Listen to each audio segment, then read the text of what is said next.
నమస్కారమండి. మీలో ఎంతమంది పచ్చని పల్లెల నుంచి వీడియో చూస్తూ ఉంటారు? మాది పల్లెటూరే. మీలో ఎంతమందికి పల్లెటూరంటే ఇష్టం? సరదాగా మీ ఊరి పేరు కామెంట్ చేయొచ్చుగా? అన్నట్టు మనలో చాలామంది ఛానల్ని సబ్స్క్రైబ్ చేసుకోకుండానే వీడియో చూస్తున్నారు. కొంచెం సబ్స్క్రైబ్ చేసుకోవచ్చు కదా? నా కథ మీకు నచ్చితే దయచేసి వీడియోకి ఒక లైక్ కూడా కొట్టండి. కొట్టే ఉంటారులే, మీ గురించి నాకు తెలుసు. ఇంట్లో ఇల్లాలు, ఆస్పత్రిలో ప్రియురాలు. జానకి ఆగమేఘాల మీద పరిగెత్తుకుంటూ వైద్యుడి దగ్గరికి వెళ్ళింది. డాక్టర్ గారు, మీరు వెంటనే రావాలి. అక్కడ మా భీముడు నిన్నట్నుంచి తిండి నీరు ముట్టకుండా ఉన్నాడు. వాణ్ణి చూస్తుంటే భయమేస్తుంది. ఇజట్ భీముణ్ణి ఇక్కడికి తీసుకురావాల్సిందే.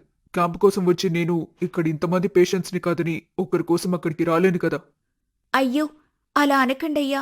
వీళ్లంతా పెద్దోళ్ళు. ఒక నిమిషం ఓపిక పట్టగలరు. మా భీముడు పుట్టి 4 నెలలు కూడా కాలేదు. వీళ్లతో పోలిస్తే ఎలా?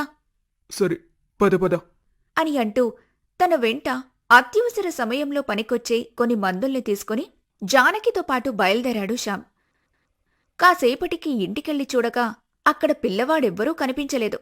జానకి తండ్రి మాత్రం ఒక లేగదూడ దగ్గర కూర్చొని ఉన్నాడు. ఇదిగో పెద్ద మనిషి, ఇక్కడ భీముడు అనే పిల్లవాడికి ఒంట్లో బాగోలేదంట. ఆ పిల్లాడు ఎక్కడున్నాడు? త్వరగా చెప్తే ఆ పిల్లాన్ని చూసి హాస్పిటల్కి వెళ్ళాలి. అక్కడ చాలా మంది పేషెంట్స్ ఉన్నారు. భీముడు అంటే పిల్లవాడు కాదు బాబు. ఇదిగో ఈ లేగదూడ అంటే మాకది పిల్లాడిలాగే అనుకోండి. రోజూ ఉన్న చోటు ఉండకుండా అల్లరల్లరిగా తిరిగే భీముడు ఉన్నట్టుండి ఇట్ట అయిపోతే చూడలేకపోతున్నాం బాబు. అవును బాబు, మీరు ఊరి ఆస్పత్రికి వైద్యుడిగా వచ్చినప్పట్నుంచి ప్రతి ఒక్కరి నోట ఒకటే మాట. కొత్త డాక్టర్ చేతి చలవ ఒక్కసారి చూసి ఒక్క గోలి ఇవ్వగానే రోగం ఎట్టే తగ్గిపోతుంది అని. అదే చేత్తో మా భీముడికి కూడా ఒక గోలి ఇచ్చి వాణ్ణి మామూలుగా చేయండి బాబు, మీకు పుణ్యం ఉంటుంది. ఇదిగో చూడండి, నేను మీరనుకుంటున్నట్టు పశువుల డాక్టర్ని కాదు. వాటిని చూడ్డానికి వేరే డాక్టర్లుంటారు. అతనికి కాల్ చేసి చెప్తాను. ముందు నన్ను ఇక్కడి నుంచి వెళ్ళనివ్వండి. అయ్యో, అలా అనకండి డాక్టర్ గారు. మీ చేయితో రోగం మాయమైపోతుందని ఊర్లో అందరూ అనుకుంటున్నారు. అందుకే మీ దగ్గరికి పరిగెత్తుకుంటూ వచ్చాను. మీరేం చేస్తారో తెలీదు.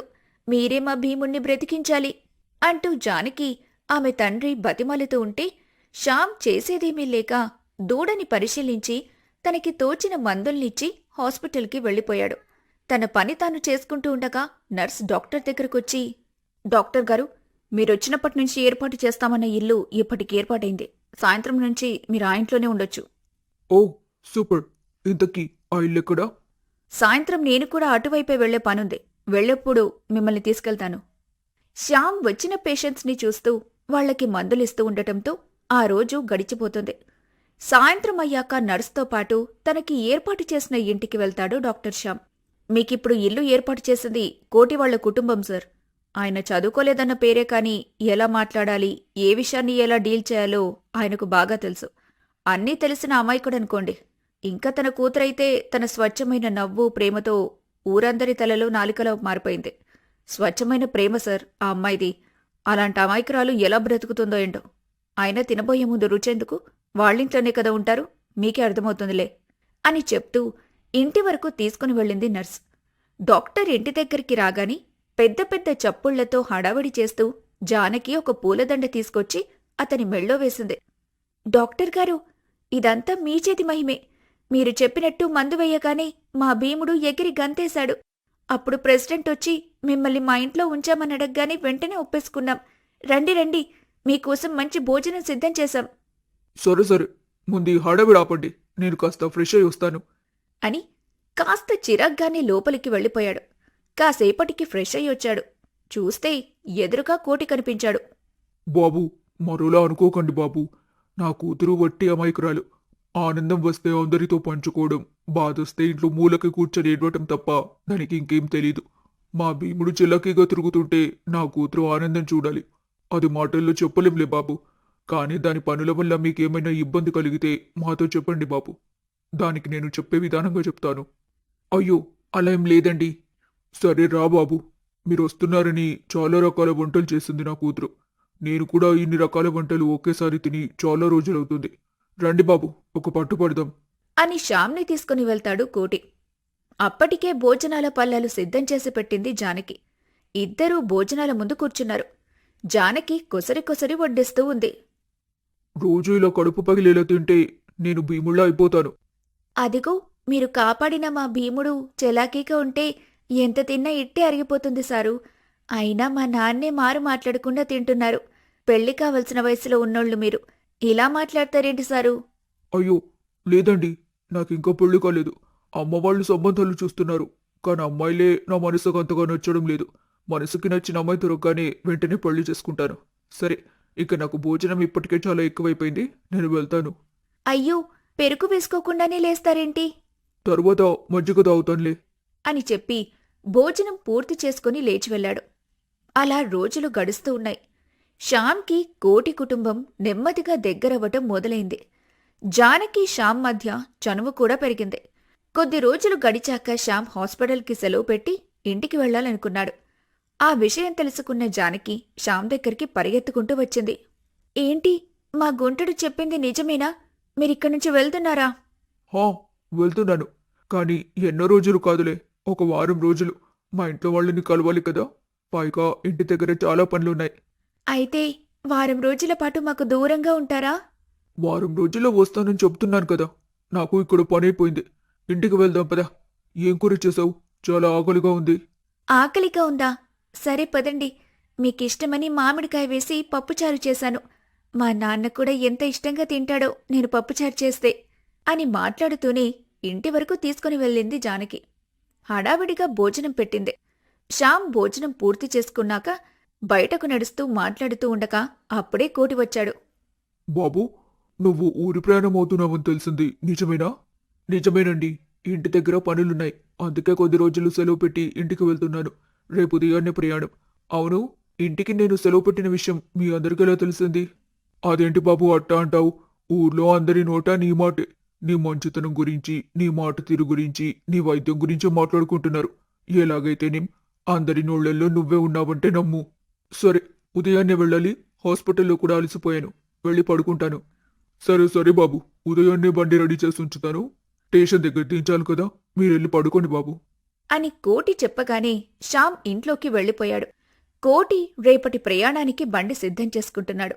అలా ఉదయం అవ్వగానే శ్యామ్ ఇంటి బయటకు రాగానే కోటి బండితో సిద్ధంగా ఉన్నాడు. జానకి బాధగా తలుపు మూల నిలబడి చూస్తూ ఉంది.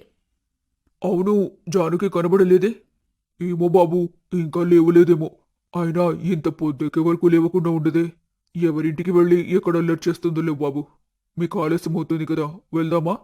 ఆ, సరే, అలాగే పదండి అని చెప్పి బండి కదిలినా శ్యామ్ జానకి కోసం చుట్టూ చూస్తూ ఉన్నాడు. జానకి మాత్రం తలుపు చాటు నుంచి శ్యామ్ని చూస్తూ బాధపడుతూ ఉంది. కోటి శ్యామ్ని జాగ్రత్తగా స్టేషన్కి తీసుకుని వెళ్లి ట్రైన్ ఎక్కించి తిరిగి ఇంటికి ప్రయాణమయ్యాడు. కొన్ని గంటల ప్రయాణం తర్వాత శ్యామ్ ఇంటికి చేరుకున్నాడు. ఏరా అబ్బాయి, వచ్చావా? 4 నెలలైందిరా నిన్ను చూసి. ఫోన్ చేసినా బిజీ బిజీ అనడమే తప్ప ఒక్కరోజైనా సరిగ్గా ఫోన్ మాట్లాడేవారా? ఫోన్కి కూడా దొరకనంత బిజీ అయిపోయావన్నమాట. నాన్న, నువ్వింత పెద్ద బిజినెస్ మ్యాన్ అయ్యావు కదా. స్టార్టింగ్ డేస్లో నువ్వింత బిజీగా ఉండుంటావు కదా. కెరీర్ బిగినింగ్లో అంతే కదా నాన్న. ఇంతలో వంటింట్లో నుంచి హాల్లోకి వచ్చింది రేవతి. ఒరే శ్యామ్, ఇన్నాళ్లకిల్లు గుర్తొచ్చిందా నీకు? 4 months రా. 4 months అయింది నువ్వింటికి రాక. సర్లేరా, టిఫిన్ పెడతాను.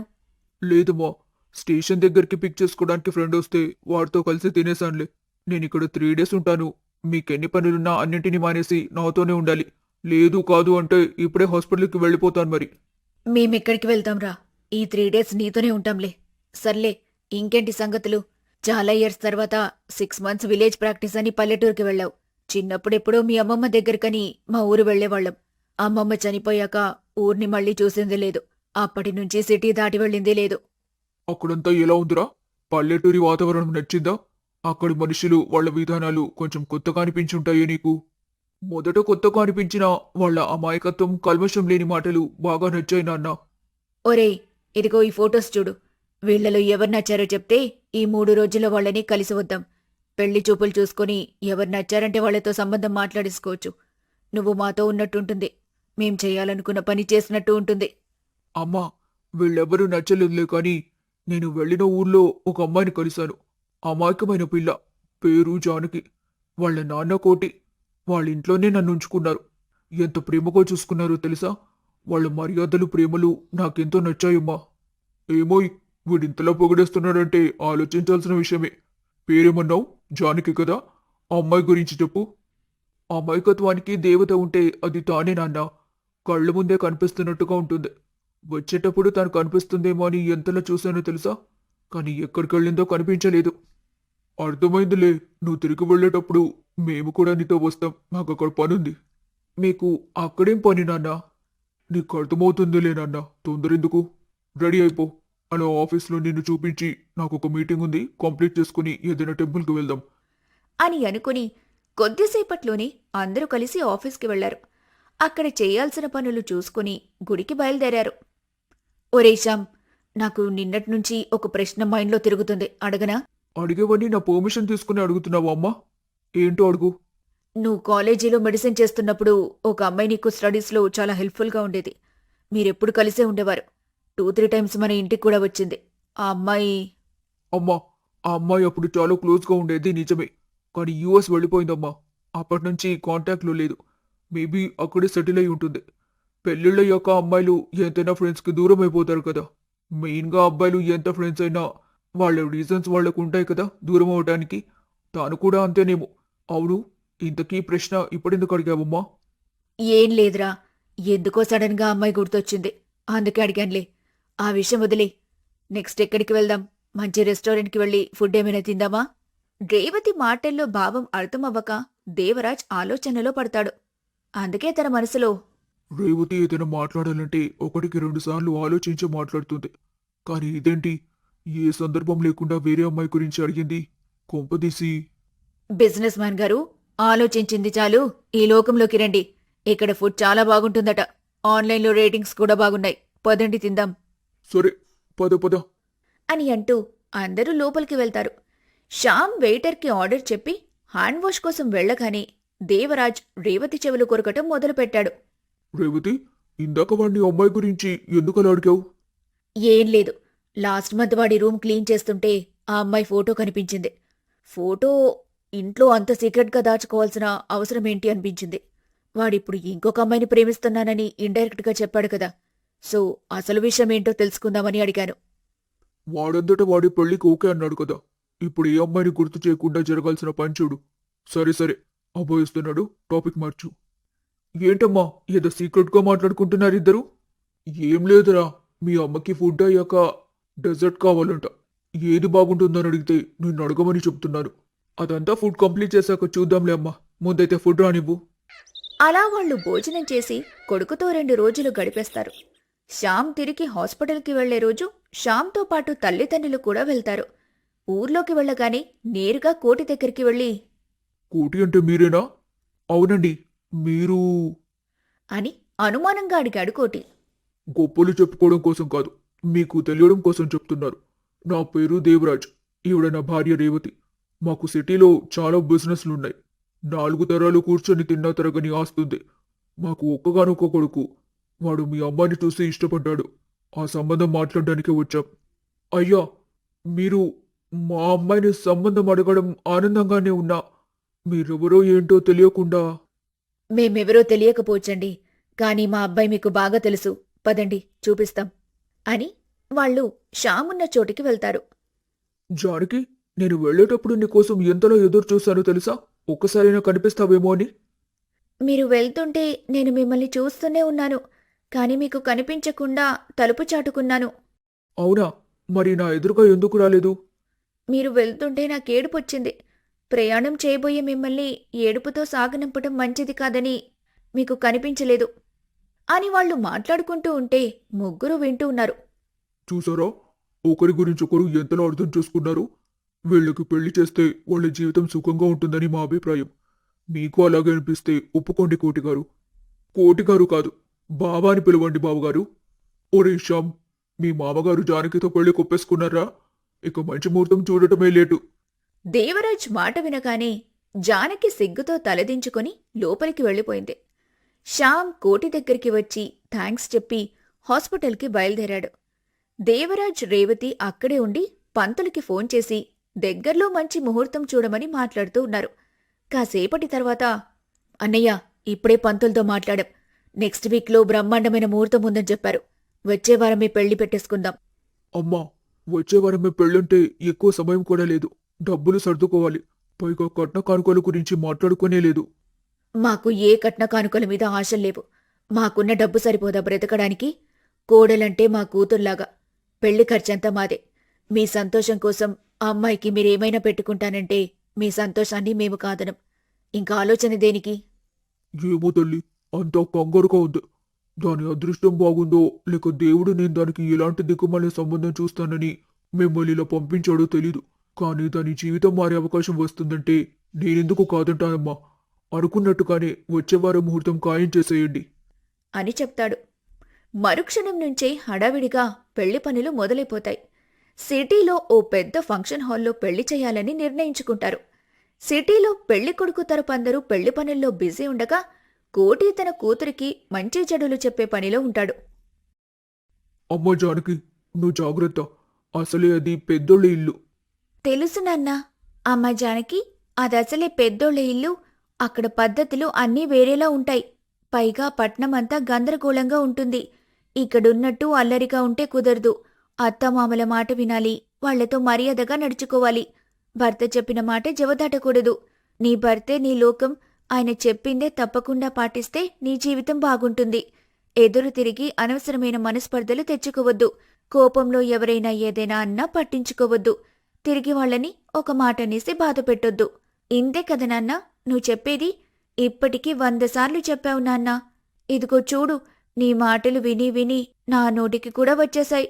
ఏదేమైనా జాగ్రత్త తల్లి. పద వెళ్దాం. ఆలస్యమైతే బాగోదు. కొందరు సన్నిహితులతో పెళ్లి దగ్గరికి బయలుదేరతారు. అంగరంగ వైభవంగా బంధుమిత్రుల సమక్షంలో శ్యామ్ జానకిల పెళ్లి జరిగింది. పెళ్లి రోజు రాత్రి రేవతి కోడలితో మాట్లాడుతూ ఉంటే శ్యామ్ అక్కడికొచ్చి, అమ్మా, ఇన్ని రోజులు పెళ్లి పనుల్లో ఎంతలో అలసిపోయాం. ఇక ఇప్పుడే మాట్లాడుకోవడం ఎందుకు? ఉదయాన్నే మాట్లాడుకోవచ్చు కదా. జానకి నిద్ర వస్తున్నట్టుగా ఉంది. పదండి, వెళ్ళి పడుకుందాం. బాబూ, ఇంక నేను బయలుదేరుతాను. ఇంకో గంటలో రైలు ఉంది. ఎక్కడికి మావయ్య వెళ్తారు? జానకి ఒక్కసారి మిమ్మల్ని వదిలేసి ఎలా ఉండగలదు? కొద్ది రోజులు ఇక్కడే ఉండండి. ఇంటి దగ్గర పనులేమైనా ఉంటే ఎవరైనా మనిషిని పెట్టి చేయించుకుందాం అని శ్యామనటంతో జానకి తన మనసులో, నా మీద ఈయనకి ఎంత ప్రేమ! నాకోసం నాన్నని ఇక్కడే ఉండమనంటున్నాడు. నాకు నిద్ర వస్తుందన్న విషయం కూడా ఆయనకు అర్థమైంది. ఇంతకన్నా అర్థం చేసుకునే మనిషి నాకింకెక్కడ దొరుకుతాడు అని అనుకుంటుంది. ఇదిలా ఉండగా శ్యామ్ పనిచేసే హాస్పిటల్ దగ్గరికి ఒక అమ్మాయి వచ్చింది. హలో సార్, నా పేరు కీర్తి. ఇక్కడ డాక్టర్గా చేస్తున్న శ్యామ్ నా ఫ్రెండ్. అతనెక్కడుంటాడో చెప్తారా? మన హాస్పిటల్కి విలేజ్ ప్రాక్టీస్ ప్రోగ్రామ్ ఒకటి వచ్చింది. 6 months ఏదో రిమోట్ విలేజ్కి వెళ్ళి అక్కడ పీపుల్ని ట్రీట్ చేయాలి. అలా ఈసారి మెయిన్ డాక్టర్గా శ్యామ్ వెళ్ళాడు. అవునా? ఆ విలేజ్ ఎక్కడో చెప్తారా? విలేజ్ ఎక్కడా అని తెలియదు, కానీ ఒకటి చెప్పగలను. 6 months ఇంకొక 4 or 5 daysలో కంప్లీట్ అవ్వచ్చు. మేబీ నెక్స్ట్ మండే వరకు శ్యామ్ మళ్ళీ హాస్పిటల్కి వస్తాడు. సరే, నాకు వర్క్ ఉంది, వెళ్తాను. బాయ్. అలాగే అండి, థ్యాంక్ యూ సో మచ్ అని చెప్పేసి పక్కకి వెళ్లి కూర్చొని తన ఫోన్లో ఉన్న ఫోటోస్ ఓపెన్ చేసి చూస్తూ ఉంటుంది. శ్యామ్, ఎక్కడికి వెళ్ళావు? నిన్ను వదిలి నేను ఉండగలననుకుని అమెరికా వెళ్ళాను. కానీ మన ప్రేమ నన్ను మళ్ళీ తిరిగి తీసుకొచ్చింది. నువ్వు కూడా నా ప్రేమని కాదని ఎక్కడికి వెళ్ళలేవని నాకు తెలుసు. సరే, ఇన్ని రోజులు నీకోసం వెయిట్ చేశాను. ఇంకొక 4-5 days వెయిట్ చేయలేనా? చేస్తాను, తప్పకుండా వెయిట్ చేస్తాను. నిన్ను కలవగానే వెంటనే మన ఇళ్లలో మాట్లాడి చకచక పెళ్లి చేసేసుకుందాం. అప్పుడు మనం ఎప్పటికీ విడిపోం. జానకి ఉదయాన్నే కాఫీ తీసుకుని భర్త దగ్గరికి వెళ్ళింది. ఏంటి జానకి, ఇంత ఉదయాన్నే లేచి రెడీ అయి కాఫీ కూడా చేసావా? నేనంటే హాస్పిటల్కి వెళ్ళాలి, తప్పదు.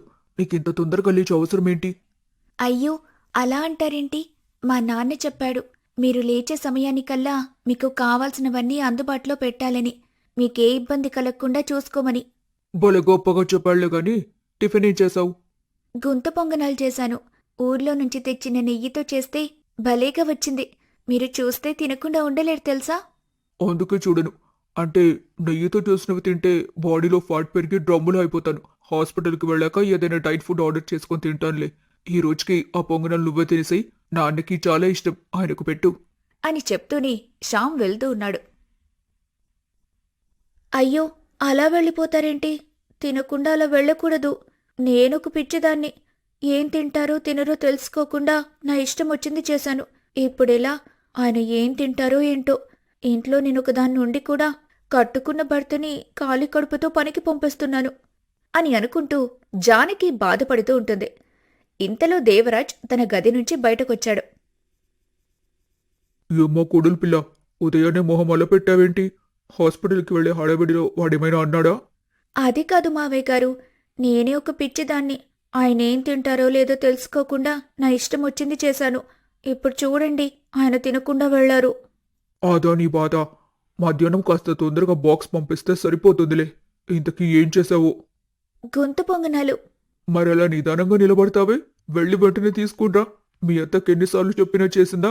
నువ్వు వచ్చావు, గుంత పొంగనాలు తినాలన్న కోరిక తీరుతుంది. త్వరగా తీసుకురమ్మా అని కోడలిని కంగారు పెట్టించాడు దేవరాజ్. కోడలు చేసిన గుంత పొంగనాలు ఎంతో ఇష్టంగా తింటున్నాడు. ఇంతలో రేవతి కూడా వచ్చి కోడల్ని ఎంతో మెచ్చుకుంటూ చేసినన్నింటినీ తినేస్తుంది. మధ్యాహ్నం భోజనం కూడా అవసరం లేనంతగా తినేశాం తల్లి. నీ చేతుల్లో ఏదో మంత్రం ఉన్నట్టుంది. అందుకే వంట ఇంత రుచిగా ఉంది. సరే, నువ్వు కూడా తినేసి మధ్యాహ్నానికి వంట సంగతి చూడు. నేను ఆఫీస్ వరకు వెళ్ళొస్తాను. కాస్త ఆలస్యం అవ్వచ్చు. వంటవగానే నర్సయ్యతో అబ్బాయికి భోజనం పంపించు. సరే మరి, వెళ్ళొస్తానమ్మా. జాగ్రత్తమ్మా.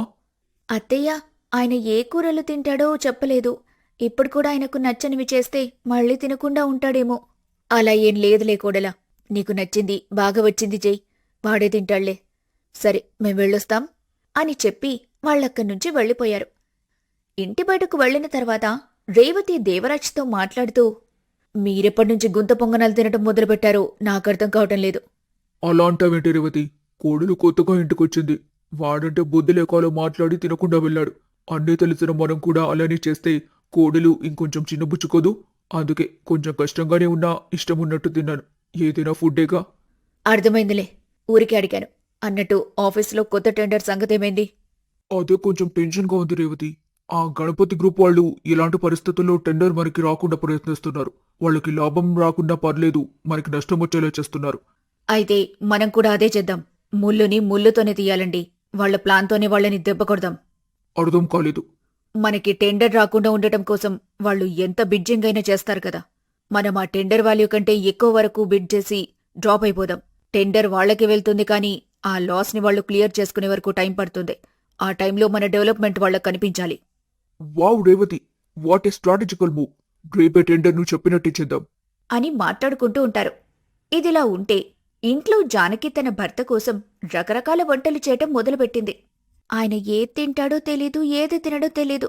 ఒక పని చేస్తాను, 5-6 రకాల కూరలు చేస్తే ఏదో ఒకటి తింటాడుగా, దాన్ని బట్టి మళ్ళీ రేపు చేయొచ్చు అని అనుకుంటూ వంటలు చేస్తూ ఉంటుంది.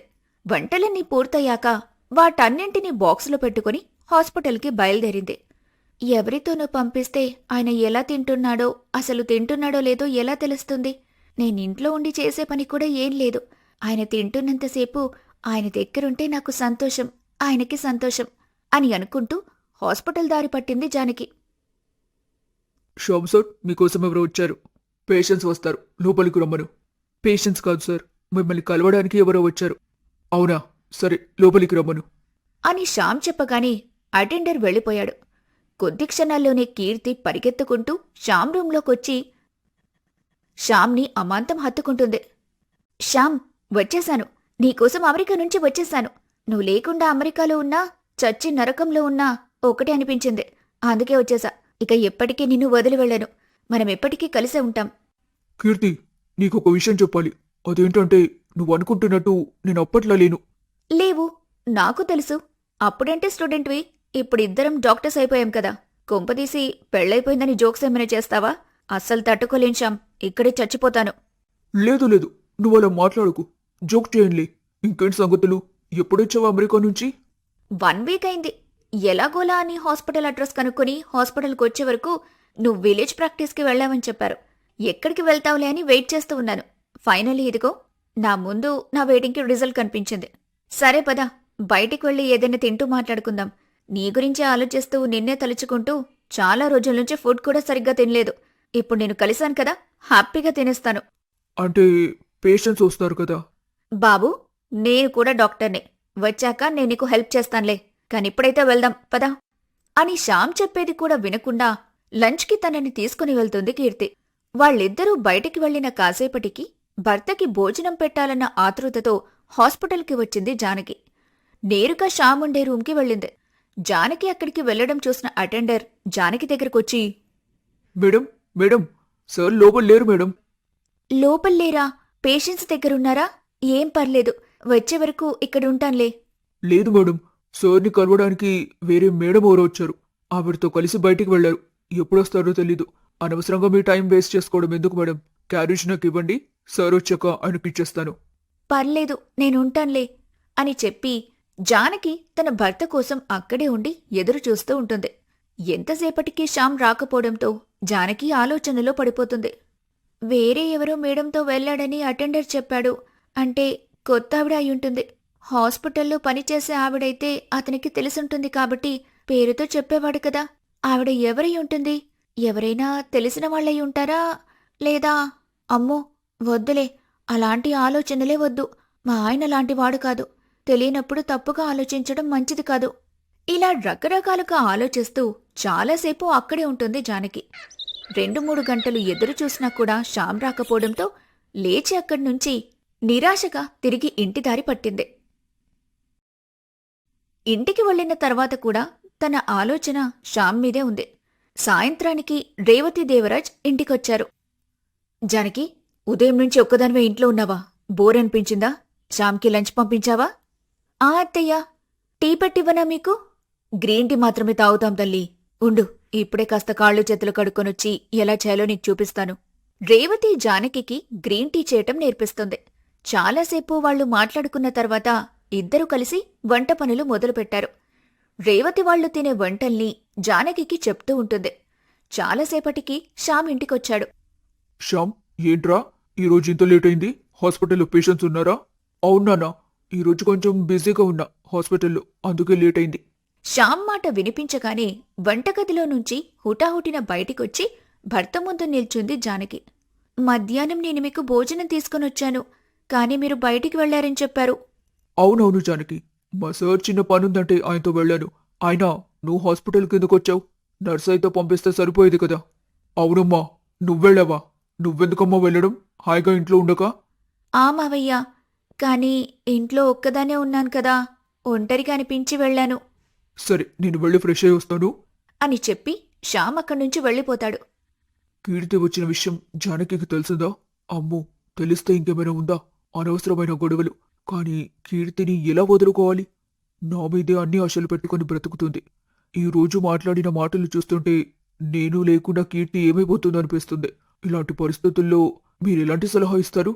ఆ రోజు నుంచి జానకి భోజనం తాను తీసుకుని వెళ్లకుండా నర్సయ్యకిచ్చి పంపిస్తూ ఉండేది. కాని జానకి మనసులో తన భర్త అబద్ధం చెప్పాడన్న విషయం తన మనసుని తొలిచేస్తూనే ఉంది. అలా కొద్ది రోజులు గడిచాయి. ఆ రోజు ఆదివారం కావడంతో దేవరాజ్, రేవతి ఇంట్లోనే ఉన్నారు. దేవరాజ్ శ్యామ్ని పిలిచి, ఒరేయ్, మీ పెళ్ళైనప్పటి నుంచి ఎక్కడికి వెళ్ళలేదు కదా? కొద్ది రోజులు లీవ్ పెట్టి ఎక్కడికైనా వెళ్ళి రావాల్సింది కదరా. హాస్పిటల్లో వర్క్ వల్ల కుదరటం లేదన్నా. అది కాకుండా రోజు మా హాస్పిటల్ ఎండి నాతో పాటు ఉంటున్నాడు. అతనితో ఉండటం వల్ల కుదరటం లేదు. ఇవాళ ఇంటి దగ్గరే ఉన్నావు కదా, పద అలా ఎక్కడికైనా వెళ్ళొద్దాం. మనం రోజూ ఏదో ఒక పని మీద ఎక్కడొక దగ్గరికి వెళ్తున్నాంరా. కాని జానకి పరిస్థితి ఏంటి? ఇంట్లో కట్టేసినట్టవుతుంది కదా పాపం. 4 గోడల మధ్య ఎంతకాలమని ఇలా ఉంటుంది? పల్లెటూరి పిల్ల, సిటీ చూపించినట్టు కూడా ఉంటుందిగా. సరే సరే, వెళ్దాంలే అమ్మా. ఎక్కడికి వెళ్దామని ఫిక్స్ అయి చెప్పండి. అంతలో నాకు ఒక మంచి కాఫీ ఇస్తే తాగుతాను, మీరు ఆలోచించేలోపు. శ్యామ్ కాఫీ తాగుతూ ఉంటే జానకి, రేవతి కలిసి ఎక్కడికి వెళ్లాలని నిర్ణయిస్తూ ఉంటారు. ఇంతలో శ్యామ్కి కీర్తి నుంచి ఫోన్ వచ్చింది. వెంటనే లేచి పక్కకి వెళ్లి, హా కీర్తి, ఫోన్ చేసావు? శ్యామ్, మనం ఒకసారి కలుద్దామా? రోజు హాస్పిటల్లో కలుస్తున్నాంగా. ఇవాళ ఇంట్లో ఉన్నాను. హాస్పిటల్లో కలుస్తున్నా, నీ పక్కనుంటున్నా, నీతో ఫ్రీగా నీతో మాట్లాడినట్టుండట్లేదు. అందుకే ఈరోజు ఫ్రీగా కలుద్దామని అడుగుతున్నాను. నేను నీతో చాలా మాట్లాడాలి. ఆయన ఇంతలా బతిమాలించుకుంటున్నావు? నేను రమ్మంటే రావా? సరే సరే, ఒక 1 అవర్లో మీ ఇంటి దగ్గర ఉంటాను. నువ్వు రెడీ అయి ఉండు. సరే, నువ్వొచ్చేయ్. సరే అని చెప్పి ఫోన్ కట్ చేసి ఇంట్లోకి వెళ్ళాడు శ్యామ్. ఏవండి, అత్తయ్య అన్నారు బాలాజీ గుడికి వెళ్దామని. అలాగే వచ్చేప్పుడు దారిలో ఇంకేదో ఉందంట, అక్కడికి కూడా వెళ్ళొద్దామని. రే, బాలాజీ టెంపుల్ అంటే సిటీకి కొంచెం దూరం కదా, అలా వెళ్తే కాస్త ట్రావెల్ కూడా చేసినట్టుంటుంది. రిటర్న్లో వచ్చేటప్పుడు. అమ్మా, నాకు మా ఎండి ఫోన్ చేసి అర్జెంటుగా రమ్మన్నారు. నేను వెంటనే హాస్పిటల్కి వెళ్ళాలి. ఎక్కడికి వెళ్ళాలనుకున్నారో మీరు వెళ్ళిరండి. అదేంట్రా ఇప్పటి వరకు వస్తానన్నావు? హాలిడేనే కదా ఈరోజు. రేపు కలుద్దామని చెప్పలేకపోయావా మీ ఎండికి? నాన్న, అలా కుదిరితే చెప్పేవాడినేగా. అది కుదరకనే వస్తానని చెప్పాను. ఇప్పుడు వస్తానని చెప్పి వెళ్ళకపోతే బాగుంటుందా చెప్పు? నేను వెళ్ళొస్తాను. అని కరాఖండిగా చెప్పేసి చకచకా బయలుదేరాడు శ్యామ్. నేరుగా కీర్తి ఇంటి ముందుకు వెళ్లి కారాపి ఫోన్ చేశాడు.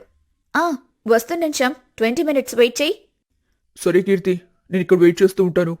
శ్యామ్ అరగంట వెయిట్ చేసిన తర్వాత వచ్చింది కీర్తి. ఇద్దరూ కలిసి ఒక పెద్ద కాఫీ షాప్కి వెళ్లారు. చెప్పు కీర్తి, ఏదో మాట్లాడాలన్నావు? అదే, చాలా మాట్లాడాలనుంది, కానీ ఎలా మొదలు పెట్టాలో అర్థం కావటం లేదు. మన కాలేజీలో చదువుకుంటున్నప్పుడు ఎంతో గొప్పగా చదువుకోవాలి, ఇద్దరు డాక్టర్స్ అయ్యి పెళ్లి చేసుకుని మంచి హాస్పిటల్లో వర్క్ చేసి డబ్బులు సంపాదించి హాస్పిటల్ పెట్టాలని అనుకున్నాం కదా. అవును, నువ్వు ఫారిన్ వెళ్ళకపోయి ఉంటే అలానే జరుగుండేది. లేదు శ్యామ్, నేను అమెరికా వెళ్లడం కూడా మన మంచికే జరిగింది. అమెరికాలో డాక్టర్స్కి చాలా ఎక్కువ సాలరీ ఉంటుంది. నేను మన కాలేజ్ కంప్లీట్ అయ్యాక అమెరికా వెళ్లి ఈ 1 yearలో హాస్పిటల్ కట్టగలిగే అంత మనీ సంపాదించాను. మనకి మనీ ప్రాబ్లం కూడా లేదు.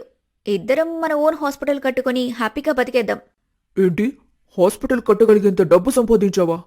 అవును శ్యామ్, ఇప్పటికీ నన్ను అమెరికా రమ్మని అక్కడ డాక్టర్స్ అడుగుతున్నారు.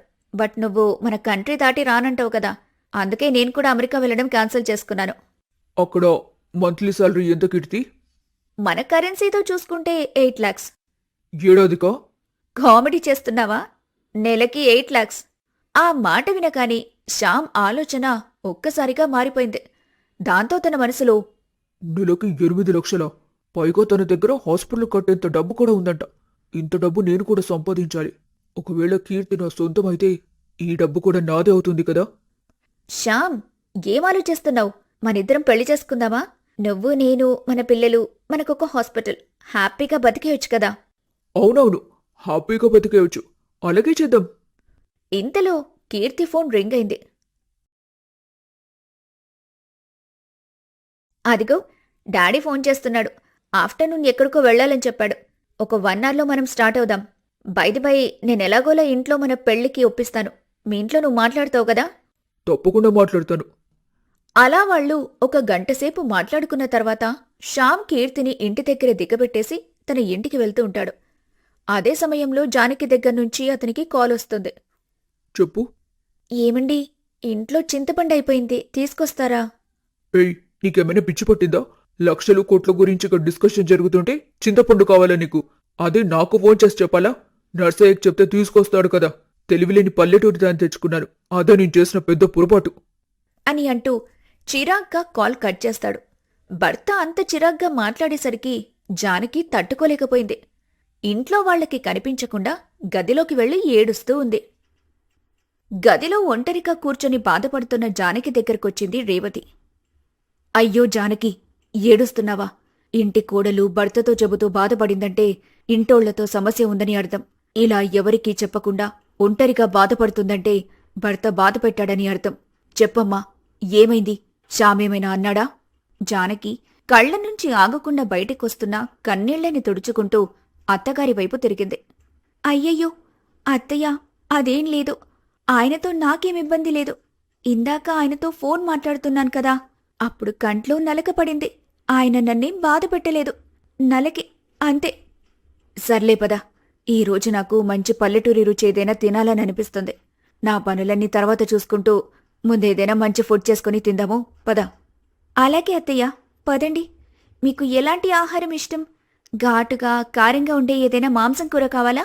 లేదంటే తీయగా ఏదైనా పాయసం లాంటిది కావాలా? ఏదో ఒకటి. ముందు నువ్వు ఈ గదిలోంచి బయటకురా అని జానకిని బాధ నుంచి బయటపడేయడానికి తనకి తోచిన విధంగా చేస్తుంది రేవతి. జానకి వంటగదిలోకి వెళ్లగాని వెనకాల నుంచి జానకి చూడకుండా రేవతిని పక్కకి లాగేశాడు దేవరాజ్. ఏంటండి? మాట్లాడుకు, పద గదిలోకి వెళ్దాం. పిల్లాడికి పెళ్ళై ఇంట్లో కోడలు తిరుగుతుంటే మీకు ఇప్పుడు కలుగుతున్నాయా కోరికలు? అయినా వేళాపాళా లేదా మీ కోరికలకి? ఏహే, ఆపు నీ వేళాకోళం. నువ్వేం చేస్తున్నావో నీకు అర్థమవుతుందా? ఈ రోజు ఆఫీస్లో ఎంత ఇంపార్టెంట్ మీటింగ్ ఉందో తెలుసు కదా. ఆఫీస్కి రాకుండా వంటలు చేసుకుంటూ ఉంటావా?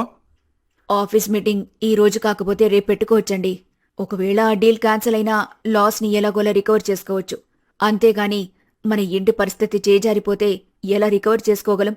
నాకెందుకో మన అబ్బాయి తప్పటడుగులు వేస్తున్నాడనిపిస్తుంది. అందుకే ఇలా చేస్తున్నాను. సరే, మీరు వెళ్ళి ఆఫీస్ పనులు చూసుకోండి. నేను వీలున్నప్పుడు ఆఫీస్కొస్తాను.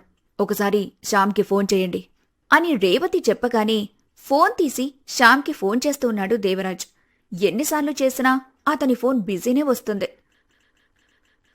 కొంతసేపటికి శ్యామ్ రిటర్న్ కాల్ చేసి, నాన్న చెప్పండి, అన్నిసార్లు కాల్ చేస్తున్నారు, ఏంటి విషయం?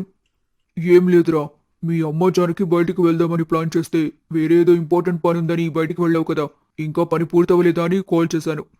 నాన్న, ఇందాకే మీటింగ్ అయిపోయింది, ఇప్పుడు కాల్లో ఉన్నాను, నేను తర్వాత కాల్ చేస్తాను అని వెంటనే తండ్రి కాల్ కట్ చేశాడు. ఫోన్లో కీర్తితో మాట్లాడుతూ, హాయ్ కీర్తి, నాన్న కాల్ చేశాడులే, ఏదో బిజినెస్ పని మీద. అవునా? అన్నట్టు మీ ఇంట్లో ఎప్పుడు మాట్లాడుతావు మన పెళ్లి గురించి? త్వరగా మనం పెళ్లి చేసుకుని లైఫ్లో సెటిల్ అయిపోదాం అని కీర్తి అనటంతో శ్యామ్ తన మనసులో, నీ దగ్గరున్న డబ్బుని నా సొంతం చేసుకోకుండా ఎలా వదులుకుంటాను కీర్తి? ఆయన అంత డబ్బు సొంతం చేసుకునే అవకాశం ఉన్నప్పుడు ఎవడైనా కాదనుకుంటాడా? దానికి బోనస్గా నీ అంత తెలివైన అందమైన అమ్మాయి, ఇంకా డబ్బులు సంపాదించి పెట్టే భార్య వస్తుంటే ఏ మొగాడు కాదనుకోలేని అవకాశం నాకు మాత్రమే దక్కింది. హలో శ్యామ్, ఉన్నావా? ఏంటి ఏం మాట్లాడట్లేదు? శ్యామ్, హలో. ఆ కీర్తి, డ్రైవింగ్ చేస్తున్నాను కదా, కొంచెం ట్రాఫిక్ ఉంది, సరిగ్గా రెస్పాండ్ అవ్వలేకపోయాను, సారీ. అవునా? సరే, జాగ్రత్తగా వెళ్ళు. వెళ్ళాక కాల్ చేస్తావు కదా? తప్పకుండా చేస్తాను కీర్తి. సరే, బాయ్ శ్యామ్. బాయ్ కీర్తి, మళ్ళీ ఎప్పుడు కలుద్దాం? రేపు కాస్త తొందరగా వస్తానులే హాస్పిటల్కి సరే కీర్తి అని మాట్లాడుకుంటూనే ఇంటికి చేరుకుంటాడు శ్యామ్. కార్ దిగుతుండగాని ఎదురుగా వచ్చి నిల్చుంది జానకి. ఏవండి, మీకోసం ఎప్పటినుంచో ఎదురు చూస్తున్నానో తెలుసా? ఈ పాటికి అయిపోయిందన్నమాట మీ పని. సరే, లోపలికి రండి, ఒకటి చూపిస్తాను. అన్నట్టు మీరు వెళ్ళిపోయిన దాని గురించి అత్తయ్య కొంచెం కోపంగా ఉన్నారు, జాగ్రత్త. అలా జానకి మాట్లాడుతూనే ఉంది. ఆలోపి కీర్తి దగ్గర నుంచి ఫోన్ వస్తుంది. శ్యామ్ ఆ ఫోన్ లిఫ్ట్ చేయాలని చూస్తున్నా జానకి పక్కనే ఉండేసరికి లిఫ్ట్ చేయలేకపోతున్నాడు. దాంతో తన మనసులో, కీర్తి ఫోన్ చేస్తుంది, జానకి పక్కనుంటే కీర్తితో ఫోన్ మాట్లాడడం కుదరదు. ఎలా ఎలా ఎలా రే శ్యామ్, ఏదో ఒకటి ఆలోచించుకోరా అని అనుకుంటూనే పైకి మాత్రం కోపంగా, ఏహే, వచ్చి రాగానే నీ సోదేంటి? వెళ్ళు, ఇంట్లోకెళ్ళి నీ పనులు చూసుకో అని శ్యామ్ కోపంగా అనగానే జానకి మొహం చిన్నబుచ్చుకొని లోపలికి వెళ్ళిపోయింది. శ్యామ్ పక్కకి వెళ్లి కీర్తితో ఫోన్ మాట్లాడటం మొదలుపెట్టాడు. అలా రోజులు గడుస్తున్నాయి. కీర్తి వైపు నుంచి రోజురోజుకి పెళ్లి చేసుకోమని శ్యామ్కి ఒత్తిడి పెరుగుతూనే ఉంది. కీర్తి దగ్గరున్న డబ్బు కోసం శ్యామ్ జానకిని దూరం పెట్టి కీర్తి వైపే మొగ్గు చూపుతున్నాడు. అలా ఉండగా ఒకరోజు నర్సయ్యకి విపరీతమైన జ్వరం రావటంతో జానకి టిఫిన్ తీసుకుని హాస్పిటల్కి వెళ్ళింది. మేడం ఆగండి, సార్ లోపల మేడంతో బిజీగా ఉన్నారు. లోపల మేడంతో బిజీనా? ఇక్కడ ఇంతమంది పేషెంట్లని వదిలేసి బిజీగా ఉండడమేంటి? అయ్యో, అలా అంటారేంటి మేడం? ఆ మేడం సార్కి చాలా క్లోజ్. రోజు ఉదయం 11 గంటలకల్లా హాస్పిటల్కి వస్తుంది. అప్పటి వరకు మాత్రమే పేషెంట్స్ని చూస్తారు సార్. తర్వాత మేడంతో మీటింగ్లో ఉంటారు. మళ్ళీ లంచ్కి ఇద్దరు బయటికి వెళ్ళి 3 గంటలకి హాస్పిటల్కి వస్తారు. అప్పుడు పేషెంట్స్ ఎవరైనా పేషెంట్స్తో ఉంటే చూస్తారు, అంతే. పాపం నర్సయ్య సార్ కోసం రోజు బాక్స్ తెస్తూనే ఉన్నారు. అదిగో ఆ డస్ట్బిన్ పాలైపోతుంది ఫుడ్ అంతా అని అటెండర్ చెప్తుండగాని జానకి తట్టుకోలేక టిఫిన్ బాక్స్ అక్కడ పెట్టేసి ఏడ్చుకుంటూ వెళ్ళిపోయింది. దేవుడా, ఇలాంటి కర్మ ఏ ఆడపిల్లకి రాకూడదు. ప్రేమించి పెళ్లి చేసుకున్న భర్త వేరే అమ్మాయితో తిరుగుతున్నాడని భార్యకి తెలిసిన దానికంటే ఇంకొక ప్రత్యక్ష నరకం ఉండదు. ఈ అమ్మాయి గురించే కదా ఆయన నా మీద రోజూ చిరాకు పడుతున్నాడు. ఈ మధ్య అస్సలు నాతో మాట్లాడిందే లేదు. పైగా అబద్ధాలాడుతున్నాడు. వీటన్నింటికీ కారణం ఆ అమ్మాయి అన్నమాట. ఈయనకి పెళ్లైపోయిందని తెలిసి కూడా ఆ అమ్మాయి ఇతని వెంట ఎలా తిరుగుతుంది? అవును, ఇంతకీ పెళ్లైందని చెప్పుంటాడా? లేక అది దాచిపెట్టి అమ్మాయితో? చిచి! ఇలా రకరకాల ఆలోచనలతో మనసు నిండా బాధతో ఇంటి దగ్గరికి చేరుకుంటుంది జానకి. ఇంటి లోపలికి వెళ్లగానే ఎదురుగా ఉన్న తండ్రిని చూసి ఆశ్చర్యపోయింది.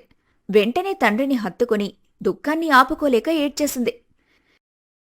జానకి, ఏమైందమ్మా? ఎందుకలా ఏడుస్తున్నావు? అది నాన్న, అదేంటంటే అల్లుడేమైనా అన్నాడా? మీ అల్లుడు చాలా చేస్తున్నాళ్లే, కాని నువ్వే అసలు నన్ను పట్టించుకోవటం లేదు. ఆ అమ్మాయిని అత్తారింట్లో వదిలేస్తే నీకేం సంబంధం లేదా? ఇన్ని సంవత్సరాలు కంటికి రెప్పలా చూసుకొని ఒక్కసారికి వదిలేస్తే నేనేమైపోవాలనుకున్నావు నాన్నా? ఇన్ని రోజుల్లో ఒక్కసారైనా నన్ను చూడాలని అనిపించలేదా? పో నాన్నా, నేను నీతో మాట్లాడను. అమ్మ బాబోయ్, నా బంగారు తల్లికి అలకే. సరే, నీ అలక తీర్చి ఒక పని చేయనా? రా. అని జానకి చేతిని పట్టుకుని ఇంటి వెనక్కి తీసుకుని వెళ్ళాడు. దేవరాజ్ రేవతి పక్కనే ఆడుకుంటూ ఉన్న ఆవుదూడని చూసి ఎగిరి గంతేస్తుంది జానకి. వెంటనే దగ్గరికి వెళ్లి గట్టిగా హత్తుకుని, ఒరే భీముడు, నాకోసం ఇంత దూరం వచ్చావా? ఈ కొద్ది రోజుల్లోనే ఎంత పెద్దగా అయిపోయావురా. సరిగ్గా తింటున్నావు కదా? అవును నాన్నా, సరిగ్గా సమయానికి తింటున్నాడా? నా గురించేం బాధపడట్లేదు కదా? మీ అమ్మెలా ఉంది? అన్నట్టు ఇదేరా మనిల్లు. ఎలా ఉంది? బాగుంది కదా? నేను పరిచయం చేయడం కంటే ముందే అత్తయ్య మావయ్యలతో పరిచయం చేసుకున్నావు కదా? దొంగ. చాలా సంతోషంగా ఉంది నాన్నా, భీముణ్ణిక్కడ చూస్తుంటే. మీ నాన్న వస్తున్నాడని ఫోన్ చేయగానే మేము కూడా వచ్చేసాం తల్లి. అవును, శ్యామ్ ఎక్కడున్నాడు? ఫోన్ కూడా లిఫ్ట్ చేయటం లేదు. హాస్పిటల్లో లేడా తల్లి? నువ్వు బాక్స్ ఇవ్వడానికి వెళ్ళావు కదా, కనిపించాడా? ఆ, వెళ్ళాను మావయ్య. ఏదో మీటింగ్లో ఉన్నాడంట. కలవటం కుదరలేదు. బాక్స్ అక్కడ పెట్టేసి వచ్చేశాను. ఇంటికి వచ్చిన కోటితో అందరూ కలిసి మాట్లాడుతూ ఉన్నారు. చెల్లుమో, జానకి తల్లి లేకుండా పెరిగిన పిల్ల. పైగా పల్లెటూరులోనే పెరిగింది. మీ పద్ధతులు అలవాట్లు తనకి తెలియకపోవచ్చు, కొత్తగా ఉండొచ్చు. తెలిసి తెలియక తనేమైనా తప్పు చేస్తే మీరే కాస్త పెద్ద మనసు చేసుకుని తనని అర్థం చేసుకోవడానికి ప్రయత్నిస్తే మంచిది. అయ్యయ్యో, అలా అంటారేంటన్నయ్య? తను మాతో చాలా చక్కగా కలిసిపోతేను. అనవసరమైన భయాలేమీ పెట్టుకోకండి మీరు. నా కూతురు ఇంట్లో ఉంటే ఎలా ఉంటుందో అలా ఉంది జానకితో ఉన్నప్పుడు. తాను పేరుకే కోడలు కాని నా కూతురుతో సమానం. మీ మాటలు వింటుంటే చాలా సంతోషంగా ఉందమ్మా. ఇలాంటి అత్తామామల్ని ఇచ్చిన ఆ దేవుడికి ఎన్ని కృతజ్ఞతలు చెప్పుకున్నా తక్కువే. అన్నట్టు అల్లుడు గారు ఇంకా రాలేదు. ఆసుపత్రిలో చాలా పని ఉన్నట్టుందేమో కదా? అవునన్నయ్య, ఈ మధ్య వాళ్ల బాస్ వాడితో ఎక్కువగా ఇంటరాక్ట్ అవుతున్నాడంట. అందుకే లేట్ అవుతుంది. మళ్ళీంకోసారి కాల్ చేసి చూస్తాను అని రేవతి ఫోన్ తీసి శ్యామ్కి కాల్ చేస్తుంది. శ్యామ్ పక్కనే ఫోన్ మోగుతుంటే చూసి అబ్బా, అమ్మొకతి ఎప్పుడు ఫోన్ చేస్తూనే ఉంటుంది అని అనుకుంటూ ఫోన్ కట్ చేసి పక్కన పెట్టేశాడు. అయ్యో, ఆంటీ ఎందుకు కాల్ చేస్తుందో లిఫ్ట్ చేయొచ్చు కదా శ్యామ్. కీర్తి, నాకు నీకన్నా ఎవరు ఎక్కువ కాదు. నీతో ఉండే ప్రతి సెకండ్ నాకు ఇంపార్టెంటే. ఇంటికి వెళ్ళాక ఎలాగో అమ్మ వాళ్ళతోనే కదా ఉంటాను. ఈ కొద్ది గంటలైనా నీతో గడపనివ్వు. శ్యామ్, నాకు నీ లవ్ని చూస్తుంటే చాలా జెలస్గా ఉంది. ఎందుకంటే నీకంటే నన్ను ఎవ్వరూ ఎక్కువగా ప్రేమించలేరు తెలుసా? మీ అమ్మా నాన్నల కంటే నన్ను ఎక్కువగా చూస్తున్నావంటే నాకంటే ఎక్కువ అదృష్టవంతురాలు ఎవ్వరుండరు. నీతో పాటే నేనెప్పుడూ ఉండాలంటే త్వరగా మీ ఇంట్లో మాట్లాడేసి నన్ను పెళ్లి చేసుకో. అప్పుడెంచక్క ఇద్దరం ఎప్పుడూ ఇంతే ప్రేమగా ఉండొచ్చు. సరే పద, హాస్పిటల్ నుంచి బయటకొచ్చి చాలా టైం అవుతుంది. ఎవరికైనా నువ్వెంత టైం బయటే ఉన్నావని తెలిస్తే బాగోదు కదా. చెప్పాను కదా కీర్తి, నీకంటే ముఖ్యమైనది నాకు ఏదీ లేదని. ఈ హాస్పిటల్ కాకపోతే మనమే కొత్తగా హాస్పిటల్ కట్టుకుందాం. పెళ్ళయ్యాక నీ డబ్బులు నా డబ్బులు కావో ఏంటి? సరే, కాదని నేనన్నానా? ముందైతే హాస్పిటల్కి వెళ్దాం పద అని శ్యామ్ని తీసుకుని హాస్పిటల్కి వెళ్తూ ఉంటుంది కీర్తి. అన్నయ్య, ఆఫీసులో చిన్న వర్క్ ఉంది మాకు. మీరు మాట్లాడుకుంటూ ఉండండి, మేము 1 గంటలో వచ్చేస్తాం. జానకి, మీ నాన్న ఎప్పుడు తిన్నారో ఏంటో, నీ చేతి భోజనం పెట్టు. ఆ లోపు మేమొచ్చేస్తాంలే అని చెప్పి రేవతి దేవరాజ్ బయటికి వెళ్తారు. ఇద్దరూ కార్లో వెళ్తూ, రేవతి, ఏదేమైనా మనం ఎన్నిసార్లు ఫోన్ చేస్తున్నప్పుడు ఒక్కసారైనా లిఫ్ట్ చేసి బిజీగా ఉన్నానని చెప్పాల్సింది. ఇలా ఫోన్ లిఫ్ట్ చేయకపోవడం, కట్ చేయడం ఏంటి? అసలు శ్యామ్ పద్ధతి ఏమీ నాకు అర్థం కావట్లేదు. ఏమోలే, వాడే పనిలో ఉన్నాడో. సిచ్యువేషన్ ఏంటని మనకి తెలియదు కదా. ఒక్క నిమిషం, మనకెదురుగా ఉన్న కార్లో చూడండి, శ్యామ్లా ఉన్నాడు. శ్యామ్లో ఉండటం ఏంటి? శ్యామే. వీడేదో మీటింగ్లో ఉన్నాడని అనుకుంటే కార్లో ఊర్లో తిరుగుతున్నాడా? ఒక్క నిమిషం అని అంటూ ఫోన్ తీసి శ్యామ్కి కాల్ చేస్తాడు. శ్యామ్ ఫోన్ చూసి లిఫ్ట్ చేశాడు. నాన్నా, నేను మళ్ళీ చేస్తాను అని చెప్పి ఫోన్ కట్ చేశాడు. రేవతి, వాడు కార్లో ఉండి హాస్పిటల్లో ఉన్నానని చెప్తున్నాడు. పైగా పక్కన వేరే అమ్మాయితో ఉన్నాడు. నాకు తెలిసి ఇదేదో తప్పుగా వెళ్తున్నట్టు అనిపిస్తుంది. లేదంటే వాడికి అబద్ధం చెప్పాల్సిన అవసరం ఏంటి? అసలు వాడు ఏం చేస్తున్నాడు, ఎందుకు అబద్ధం చెప్తున్నాడు అర్థం కావటం లేదు. అది తెలియాలంటే ముందు వాడు ఎక్కడికి వెళ్తున్నాడో, ఏం చేస్తున్నాడో మనకి తెలియాలండి. వాణ్ణే ఫాలో చేయండి, ఏం జరుగుతుందో చూద్దాం. రేవతి దేవరాజ్ కనిపించకుండా శ్యామ్ కీర్తిని ఫాలో అవ్వటం మొదలుపెట్టారు. చాలాసేపు తిరిగిన తర్వాత శ్యామ్ కీర్తి శ్యామ్ పనిచేస్తున్న హాస్పిటల్ దగ్గరికి వచ్చారు. శ్యామ్, నీతో ఎంతసేపున్నా నేను వదిలి వెళ్లాలని అనిపించడం లేదు. కానీ నాన్న ఫోన్ చేస్తున్నాడు. పెళ్లి సంబంధాలేవో చూస్తున్నాడంట. ఐ థింక్ మనం పెళ్లి గురించి మాట్లాడే టైం వచ్చింది. నేను వెళ్ళి మన ప్రేమ విషయం చెప్పేస్తాను. ఇక మనం ఎప్పటికీ విడిపోకుండా ఉండొచ్చు కదా. కీర్తి పెళ్లి విషయం అనగానే శ్యామ్కి కొంత భయంగా అనిపించినా లేని ధైర్యాన్ని కూడగట్టుకొని మాట్లాడటం మొదలుపెట్టాడు. హా, మాట్లాడు కీర్తి. ఒకవేళ నన్ను మాట్లాడమన్నా నేను మాట్లాడతాను. అని చెప్పగానే కీర్తి శ్యామ్ని దగ్గరికి తీసుకుని ముద్దు పెట్టి వెళ్లిపోతుంది.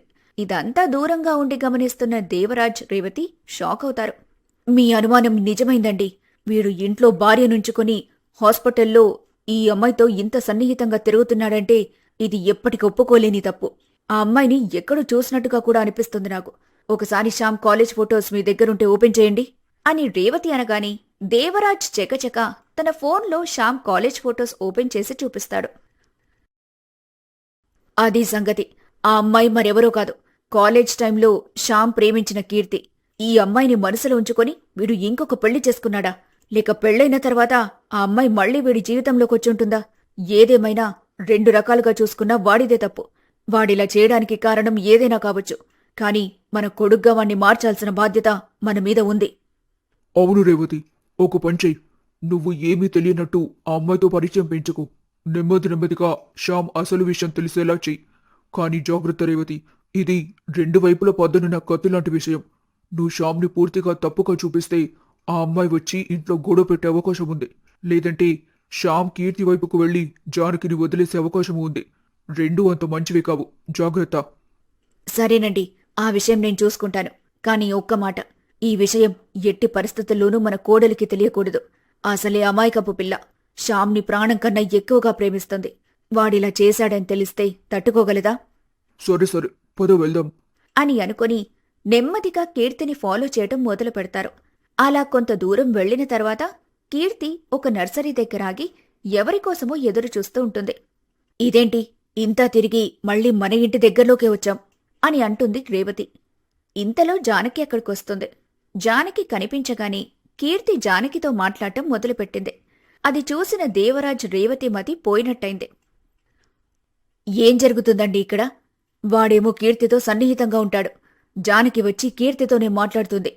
కీర్తికి జానకికి ఇంతకు ముందే పరిచయం ఉందా? లేక ఈ మధ్య పరిచయం అయ్యిందా? శ్యామ్ కీర్తిల విషయం జానకికి ముందే తెలుసా? అయినా జానకి ఈ విషయం మనకి చెప్పకుండా ఎందుకుంది? రేవతి మాటలకి దేవరాజ్ దగ్గర కూడా సమాధానం లేదు. ఇద్దరూ కీర్తి, జానకి మాట్లాడుకోవడం చూస్తూ ఉంటారు. కొంతసేపటికి కీర్తి జానకికి ఒక మొక్క ఇస్తే దాన్ని తీసుకుని ఇంటికి బయలుదేరుతుంది జానకి. మన ఇంటి దగ్గరలోనే ఇంత జరుగుతుందని నేను అనుకోలేదు. సరే, ఇంటి దగ్గరే కదున్నాం. ఇంట్లోకి వెళ్తే కానీ అసలు సంగతేంటో అర్థం కాదు. పద వెళ్దాం అని అంటాడు దేవరాజ్. రేవతి జానకి దగ్గరే కారు దిగి, ఏమ్మా కాస్త కంగారుగా ఉన్నావు? ఏమైంది? ఎక్కడికి వెళ్ళొస్తున్నావు? అది అత్తయ్య, అదేంటంటే ఇదిగో ఈ మొక్క కొనుక్కోరావడానికి వెళ్ళాను. అవునా? చూడ్డానికి కొత్తగా ఉంది మొక్క. ఎక్కడ కొనుక్కొచ్చావు? ఈ మొక్క పేరేంటి? ఎంతైందమ్మా? ఎంతంటే ఎంత ఎంత 20 రూపాయలత్తయ్యా. 20 రూపాయలు. సరేలే, ఈ మొక్క పని చూడు, వెళ్ళు అని జానకిని పక్కకి పంపించి, జానకి కంగారు పడుతుందండి. పైగా అబద్ధం కూడా చెప్తుంది. మనతో అబద్ధం చెప్పాల్సిన అవసరమేంటో నాకు అర్థం కావటం లేదు. ఇదంతా చూస్తుంటే మనకి తెలియకుండా మన చుట్టూ ఏదో జరుగుతుందనిపిస్తుంది. అదేంటో మనం తెలుసుకుంటే మంచిది. సరే, నువ్వు ఆవేశపడకు. అన్నీ అవే తెలుస్తాయిలే. నువ్వు జాగ్రత్తగా ఉంటే చాలు అని భార్యకి చెప్పి ఇంటి లోపలికి తీసుకుని వెళ్తాడు దేవరాజ్. అమ్మా, వచ్చారా? ఇంత పెద్ద ఇంట్లో ఎవరూ లేకపోయేసరికి భయంగా అనిపించింది. ఇప్పుడు మీరొచ్చారు కదా, నాకిక ఏ భయమూ లేదు. ఇంతలో జానకి కూడా లోపలికొచ్చింది. జానకి, చాలా ఆకలిగా ఉంది. ఏదైనా మంచి వంట చేయమ్మా. ఇంతలో మేము ఫ్రెష్ అయి వస్తాం. ఉండమ్మా, నేను వస్తాను. ఇద్దరం కలిసి చేద్దాం. నేను చేస్తాన్లే అత్తయ్యా. మీరిప్పటికే అలసిపోయి ఉన్నారు కదా, నేను చేసుకుంటాన్లే. నేనేం అలసిపోలేదు. నేను వస్తాను. ఇద్దరం కలిసే వంట చేద్దాం. ఆహా, అత్త కోడళ్ళంటే మీలా ఉండాలమ్మా. ఒకరి గురించి ఆలోచించేవాళ్ళు ఇంకొకళ్ళు. ఇలాంటి అత్త కోడళ్ళున్నంతకాలం ప్రతి ఇల్లు బృందావనమే. కోటి వాళ్ల మాటల మధ్య ఉన్న బంధాన్ని మాత్రమే చూస్తున్నాడు కాని వాళ్ల మనసుల్లో ఉన్న భయాలు, కంగారు తెలుసుకోలేకపోతున్నాడు. రేవతి జానకిని తీసుకుని వంటగదిలోకి వెళ్ళింది. జానకి కూరగాయలు కోస్తుండగా, జానకి, నా మీద నీకు నమ్మకం, ఇష్టం ఉన్నాయా? అయ్యో, అలా అంటారేంటత్తయ్యా? మీరంటే నాకు చాలా ఇష్టం. చిన్నప్పుడు చనిపోయిన మా అమ్మ మీలా మళ్ళీ నాకు దొరికిందని ఎంతగా సంతోషపడతానో తెలుసా? మీలాంటి అత్త మామల్ని ఇచ్చినందుకు ప్రతిరోజు దేవుడికి ధన్యవాదాలు తెలుపుకుంటున్నాను. మా ఇద్దరి గురించి మాట్లాడావు సరే, మరి శ్యామ్ లాంటి భర్తని ఇచ్చినందుకు దేవుడికి ఏం చెప్తున్నావు? అలాంటి భర్తనిచ్చినందుకు తిట్టుకుంటున్నావా దేవుణ్ణి? అయ్యో, అలా మాట్లాడతారేంటత్తయ్యా? అలా ఏం లేదు. దేవుడికి ఎవ్వరికేమివ్వాలో తెలీదా? ఒక్కటే ప్రశ్న అడుగుతాను, దానికి నువ్వు సరైన సమాధానం మాత్రమే ఇవ్వు, లేదంటే నా మీద ఒట్టే అని జానకి చెయ్యి తీసుకుని తన తల మీద పెట్టుకుంటుంది రేవతి. ఇందాక నువ్వు చెప్పింది అబద్ధమని తేలిపోయింది. నువ్వు నర్సరీ నుంచి తెచ్చిన మొక్క, ఇంట్లో పెంచుకునే మొక్క, అదేంటో కూడా తెలీదు నీకు. ఆ మొక్క ఎక్కడిది? దానికి మన ఇంటికి ఏంటి సంబంధం? ఇప్పుడు నువ్వు చెప్పలేదో? లేదత్తయ్యా, చెప్తాను, తప్పకుండా చెప్తాను. కాని ఇప్పుడు కాదత్తయ్యా. మా నాన్న ఇక్కడే ఉన్నాడు. మావయ్య కూడా భోజనానికి వస్తాడు. ఇప్పుడు నేను చెప్పబోయే విషయం వాళ్ళు వింటే అస్సలు బాగుండదు. భోజనాలయ్యాక మీకు పూసగుచ్చినట్టు అన్నీ చెప్తాను అని అంటుంది జానకి. అమ్మా జానకి, మగవాళ్ళకి భోజనం వడ్డించడం పూర్తయింది కదా, మనం కూడా భోజనం చేద్దాం, వచ్చి కూర్చో. ఏమండి, మీరు అన్నయ్యం తీసుకుని కాసేపు అలా వాకింగ్కి వెళ్ళి రావచ్చు కదా. కాసేపు మీరు కూడా మాట్లాడుకున్నట్టుంటుంది. అలా కాసేపు బయటికి వెళ్ళినట్టు కూడా ఉంటుంది. నేను అదే అనుకుంటున్నాను. రండి బావగారు, అలా కాస్త బయటకు వెళ్ళి వాకింగ్ చేస్తూ మాట్లాడుకుందాం అని వాళ్ళిద్దరూ అక్కడ్నుంచి బయటికి వెళ్ళిపోయారు. చెప్పు జానకి, అసలేం జరిగింది? కీర్తికి నీకు ఏంటి పరిచయం? చెప్తానత్తయ్యా. పోయిన వారం ఏం జరిగిందంటే, నేను బాక్స్ ఇవ్వడం కోసమని హాస్పిటల్ దగ్గరికి వెళ్లాను. మేడం, సార్ బయటకు వెళ్లారు. నాకు తెలిసి ఇంకొక 2-3 గంటల తర్వాత కానీ రారు అని చెప్పాడు అటెండర్. జానకి బాధతో బాక్స్ అక్కడ పెట్టేసి తిరిగి ఇంటికి వెళ్తూ ఉంది. దారిలో నర్సరీ దగ్గర ఆగి, ఇంటికి వెళ్తే మళ్ళీ నేనొక్కదాన్నే ఉండాలి. ఏవేవో పిచ్చి పిచ్చి ఆలోచనలు మనసుని మెదడిని పాడు చేస్తుంటాయి. కాసేపు ఈ మొక్కల దగ్గరుంటే అయినా ప్రశాంతంగా ఉంటుంది అని అనుకుని నర్సరీ లోపలికి వెళ్ళింది. కాసేపటి తర్వాత ఓ కారు వేగంగా వచ్చి నర్సరీ ముందు ఆగింది.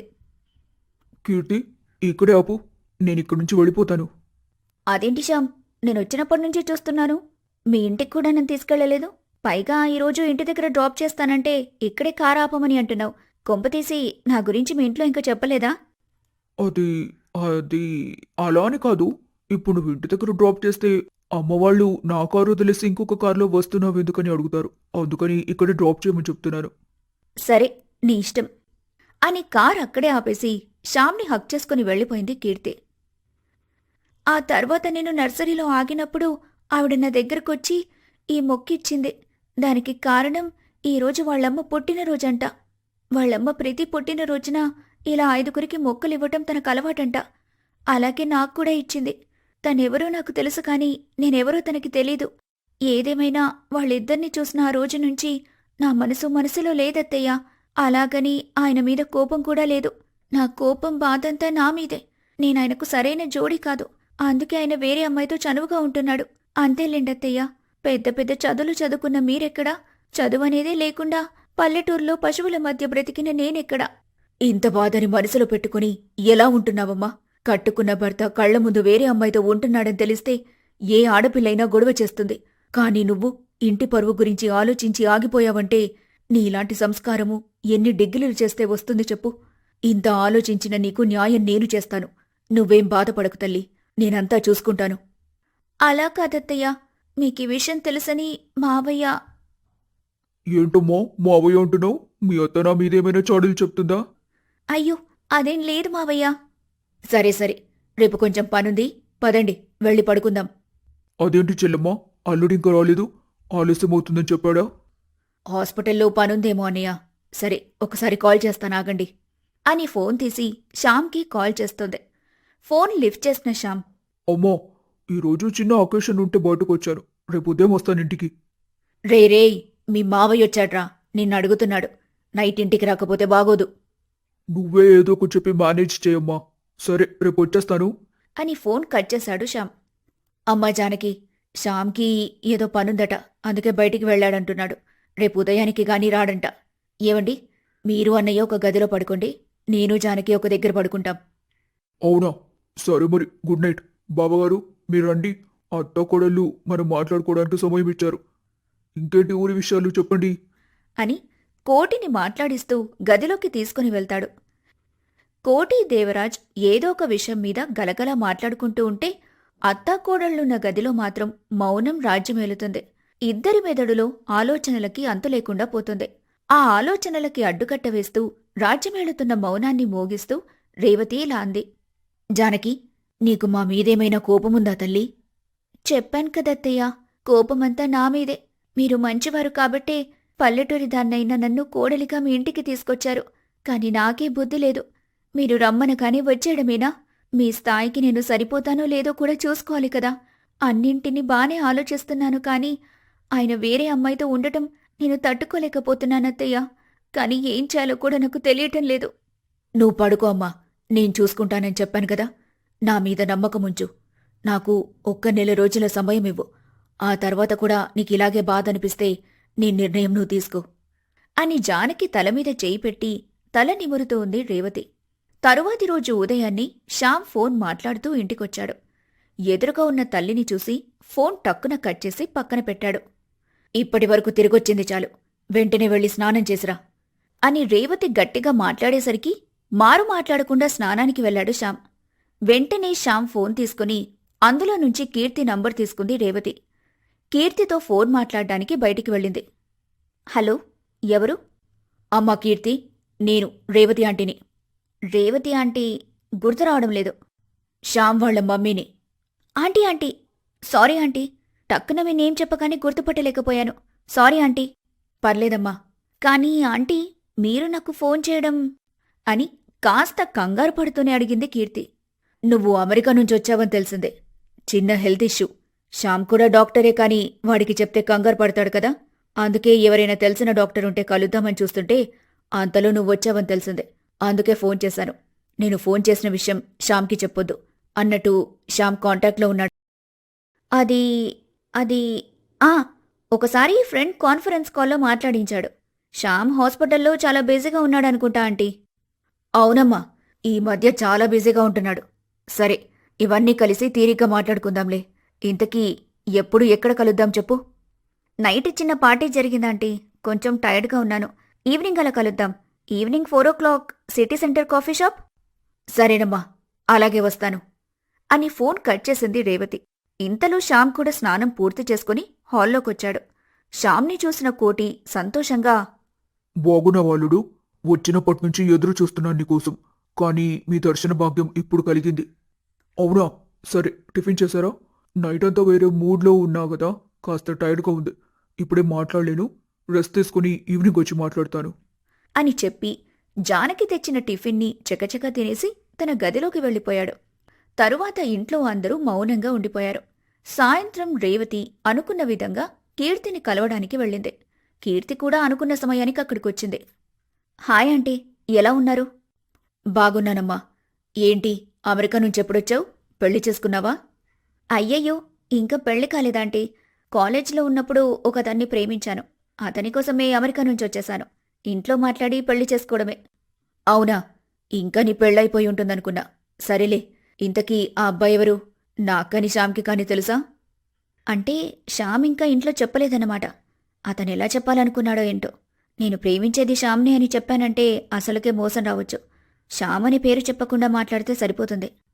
ఏంటమ్మా, నేనింతలా మాట్లాడుతుంటే నువ్వేదో ఆలోచిస్తున్నావు? ఆహా, అదేం లేదండి. ఇంతకీ మీ ప్రాబ్లం ఏంటో చెప్పలేదు. ఏం లేదమ్మా, కొద్ది రోజుల నుంచి ఇదిగో హార్ట్లో నొప్పి నొప్పిగా అనిపిస్తుంది. ఎంత ప్రశాంతంగా ఉందామనుకున్నా కూడా ఏదో ఒక చెడ్డ ఆలోచన మనసుని మెదడుని పాడు చేస్తుంది. ఏం చేయాలో అర్థం కావటం లేదు. ఆంటీ, మీ ప్రాబ్లం నాకు అర్థమైంది. దీన్నే స్ట్రెస్ అంటారు. ఏజ్ పెరుగుతుంది కదా, కొంచెం ఇలాంటివి వస్తూ ఉంటాయి. దీనికొకటే సొల్యూషన్.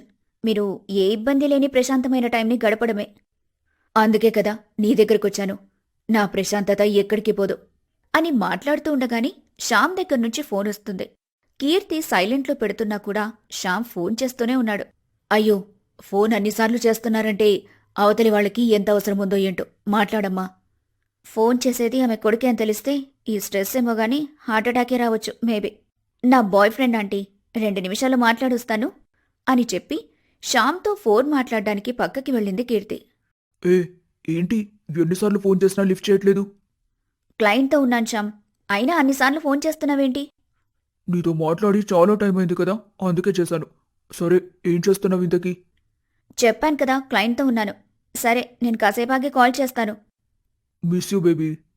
సరే, కాల్ చేస్తానని చెప్పాను కదా, నీ అల్లరాపు అని అంటూ ఫోన్ కట్ చేసి రేవతి దగ్గరికి వెళ్ళింది కీర్తి.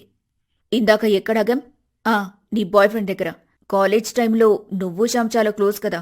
శ్యామ్కి కూడా తెలియని లవ్వా? చెప్పు చెప్పు, నీ స్టోరీ వింటే కాస్త రిలాక్సేషన్ వస్తుందేమో చూద్దాం. ఎలా చెప్పాలి మీకు? సరే పోదండి, అలా పార్క్ దగ్గర నడుచుకుంటూ మాట్లాడుకుందామంటీ. ఇద్దరూ పార్క్ దగ్గరికి వెళ్లారు. కీర్తి నెమ్మదిగా తన లవ్ స్టోరీ చెప్పడం మొదలుపెట్టింది. మేము కాలేజ్లో ఉన్నప్పుడు నేనెప్పుడూ ఎంతో చదవాలి, ఫ్యూచర్లో చాలా చేయాలన్న ఆలోచనతోనే ఉండేదాన్ని. ఎవరితో ఎక్కువగా మాట్లాడేదాన్ని కాదు. కానీ నాకు పూర్తి వ్యతిరేకంగా ఉన్నట్లు కనిపించేవాడు ఒకడున్నాడు.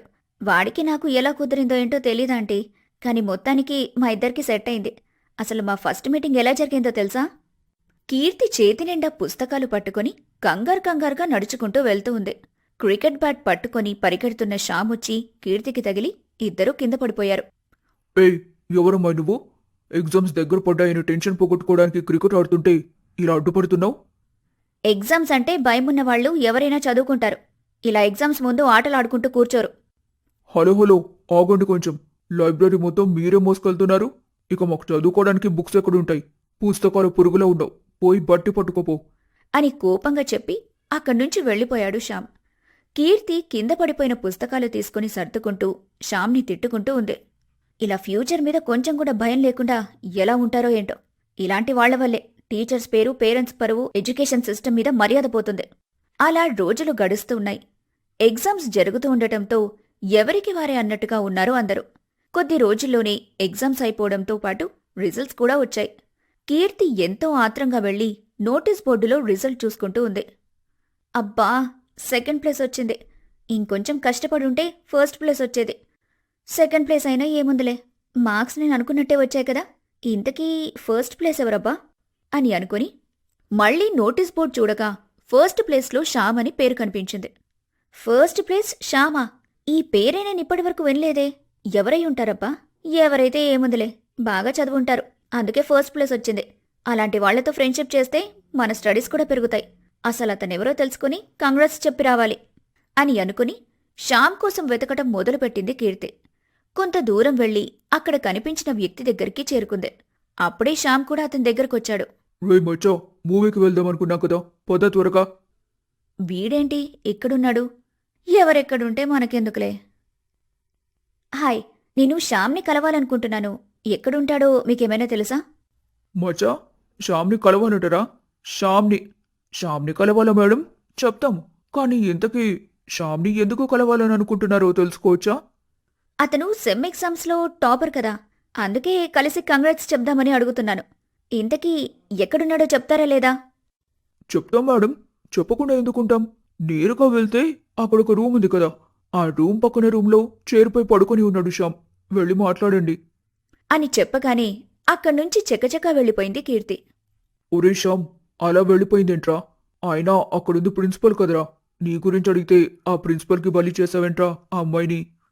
చూద్దాం లేరా ఏం జరుగుతుందో అని తన ఫ్రెండ్స్తో చెప్పి ఇద్దరూ కలిసి సినిమాకి వెళ్ళిపోతున్నారు.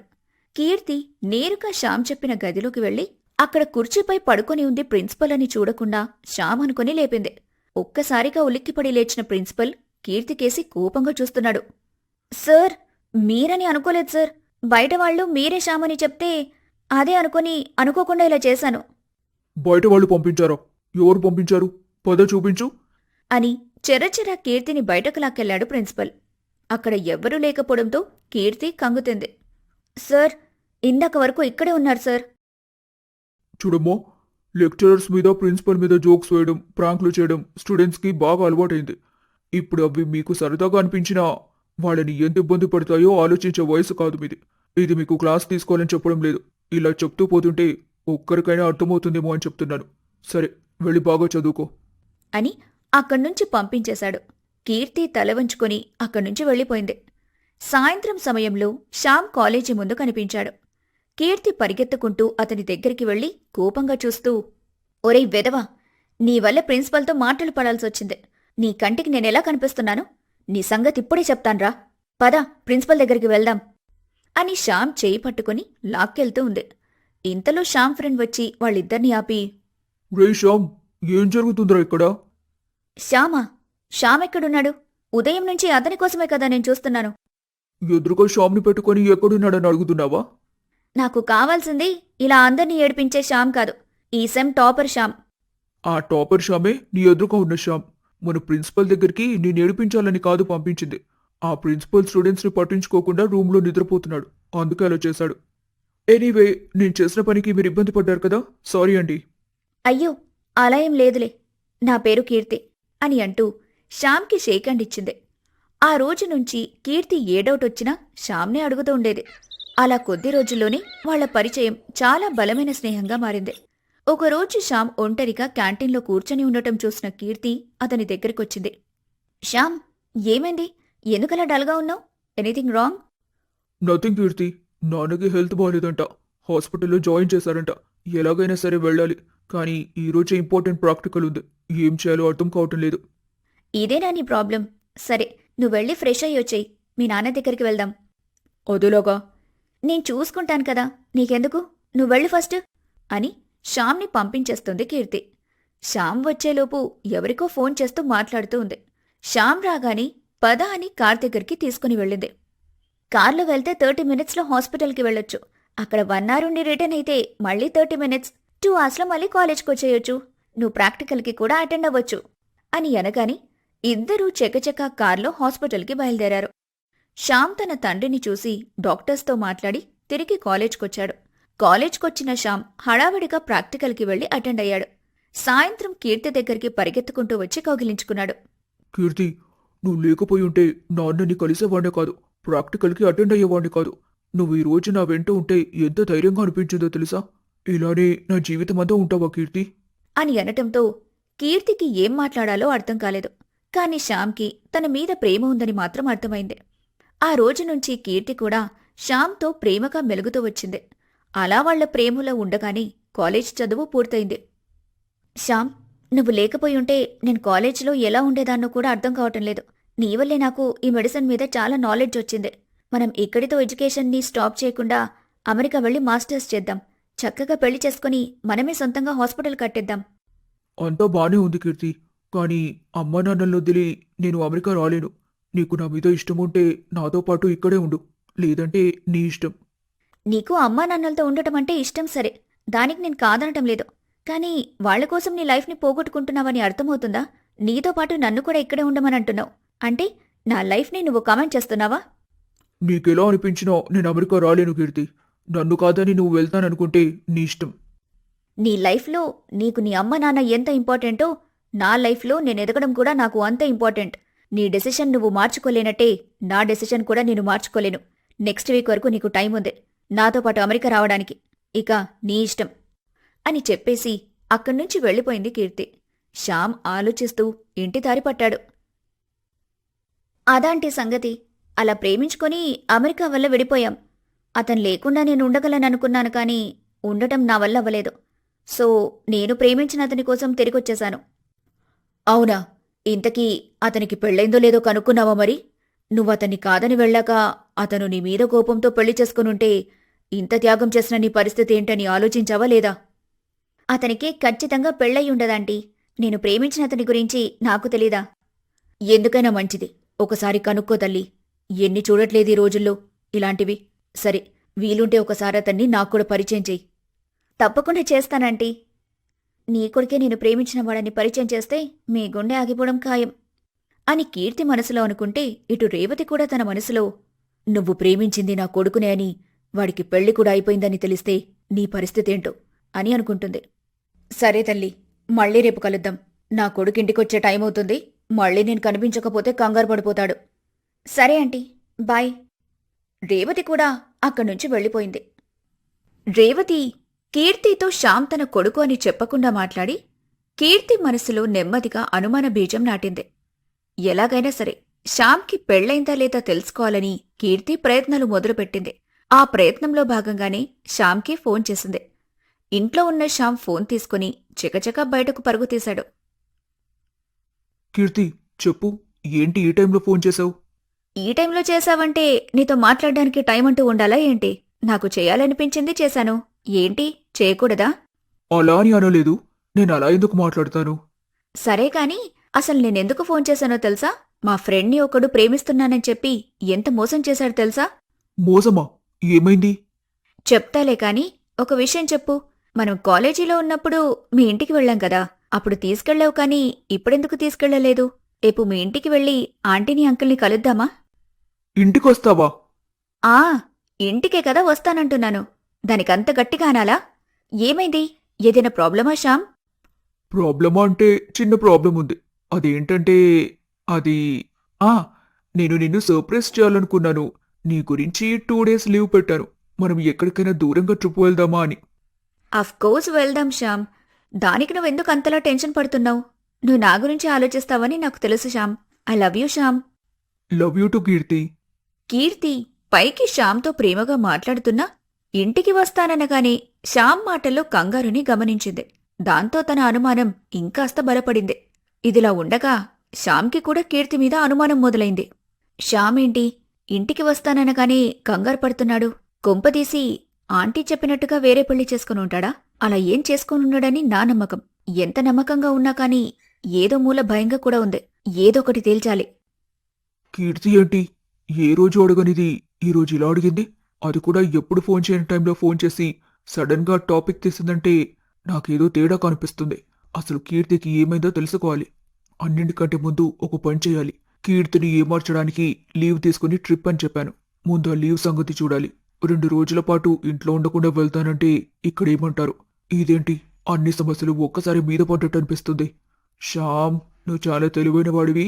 వీటి నుంచి ఎలాగైనా బయటపడగలవు. ఆలోచించు. Think think think think big Shyam. అలా ఆలోచిస్తూ తన గదిలోకి వెళ్తూ ఉండగా రేవతి ఫోన్ రింగ్ అవ్వటం చూశాడు. ఫోన్లో కాల్ ఫ్రమ్ కీర్తి అని ఉంది. అదేంటి కీర్తి అమ్మకి ఫోన్ చేస్తుంది? అయినా కీర్తి అమ్మకెందుకు ఫోన్ చేస్తుంది? అమ్మ కీర్తి మాట్లాడుకునేంత పరిచయం ఉందా? ఏం జరుగుతుంది ఇక్కడ? నాకేం అర్థం కావడం లేదు. అసలు కీర్తి అమ్మకి ఫోన్ చేయడం ఏంటి? అని అనుకుంటూ కంగారు పడుతూ ఉంటాడు. ఇంతలో జానకి గ్రీన్ టీ తీసుకుని శ్యామ్ దగ్గరికొచ్చింది. ఏవండి, ఇదిగోండి గ్రీన్ టీ. ఏయ్, నీకెప్పుడు ఏం చేయాలో తెలీదా? నేనెంత టెన్షన్లో ఉన్నాను, నువ్వేం చేస్తున్నావు? ఈ టైంలో గ్రీన్ టీ అవసరమా? అయ్యో, మీరు టెన్షన్ పడుతున్నారని తెలుస్తుంది కానీ మీరు దేనికి టెన్షన్ పడుతున్నారో నాకు చెప్పకుంటే ఎలా తెలుస్తుంది? మీరు దేనికి టెన్షన్ పడుతున్నారో చెప్పండి. నా వంతుగా నేనేమైనా సహాయం చేయగలనేమో చూస్తాను. అప్పుడైనా మీ టెన్షన్ తగ్గుతుంది. నువ్వే నా టెన్షన్. నా టెన్షన్కి కారణం నువ్వే. ఎప్పుడు ఎలా బిహేవ్ చేయాలో తెలీదు. ఎవరి ముందు ఏం మాట్లాడాలో అంతకన్నా తెలీదు. నిన్ను మా స్టాఫ్ ముందుకు తీసుకుని వెళ్దామంటే ఇలాంటి పల్లెటూరి పిల్లని ఎలా చేసుకున్నావని అందరూ నన్ను క్వశ్చన్ చేస్తారేమోనని భయం. బయటకెక్కడికైనా తీసుకెళ్దామంటే నువ్వు ఎలాంటి పనులు చేసి పరువు తీస్తావో అని భయం. అందుకే జీవితాంతం నీతో ఎలా ఉండాలో అని టెన్షన్ పడుతున్నాను. నేను మీతో ఉండటమే మీకు ఇబ్బందిగా ఉందా? మీకు ఇబ్బంది కలిగించే పని నేనెప్పటికీ చేయలేను. మీ సంతోషమే నాకు ముఖ్యం.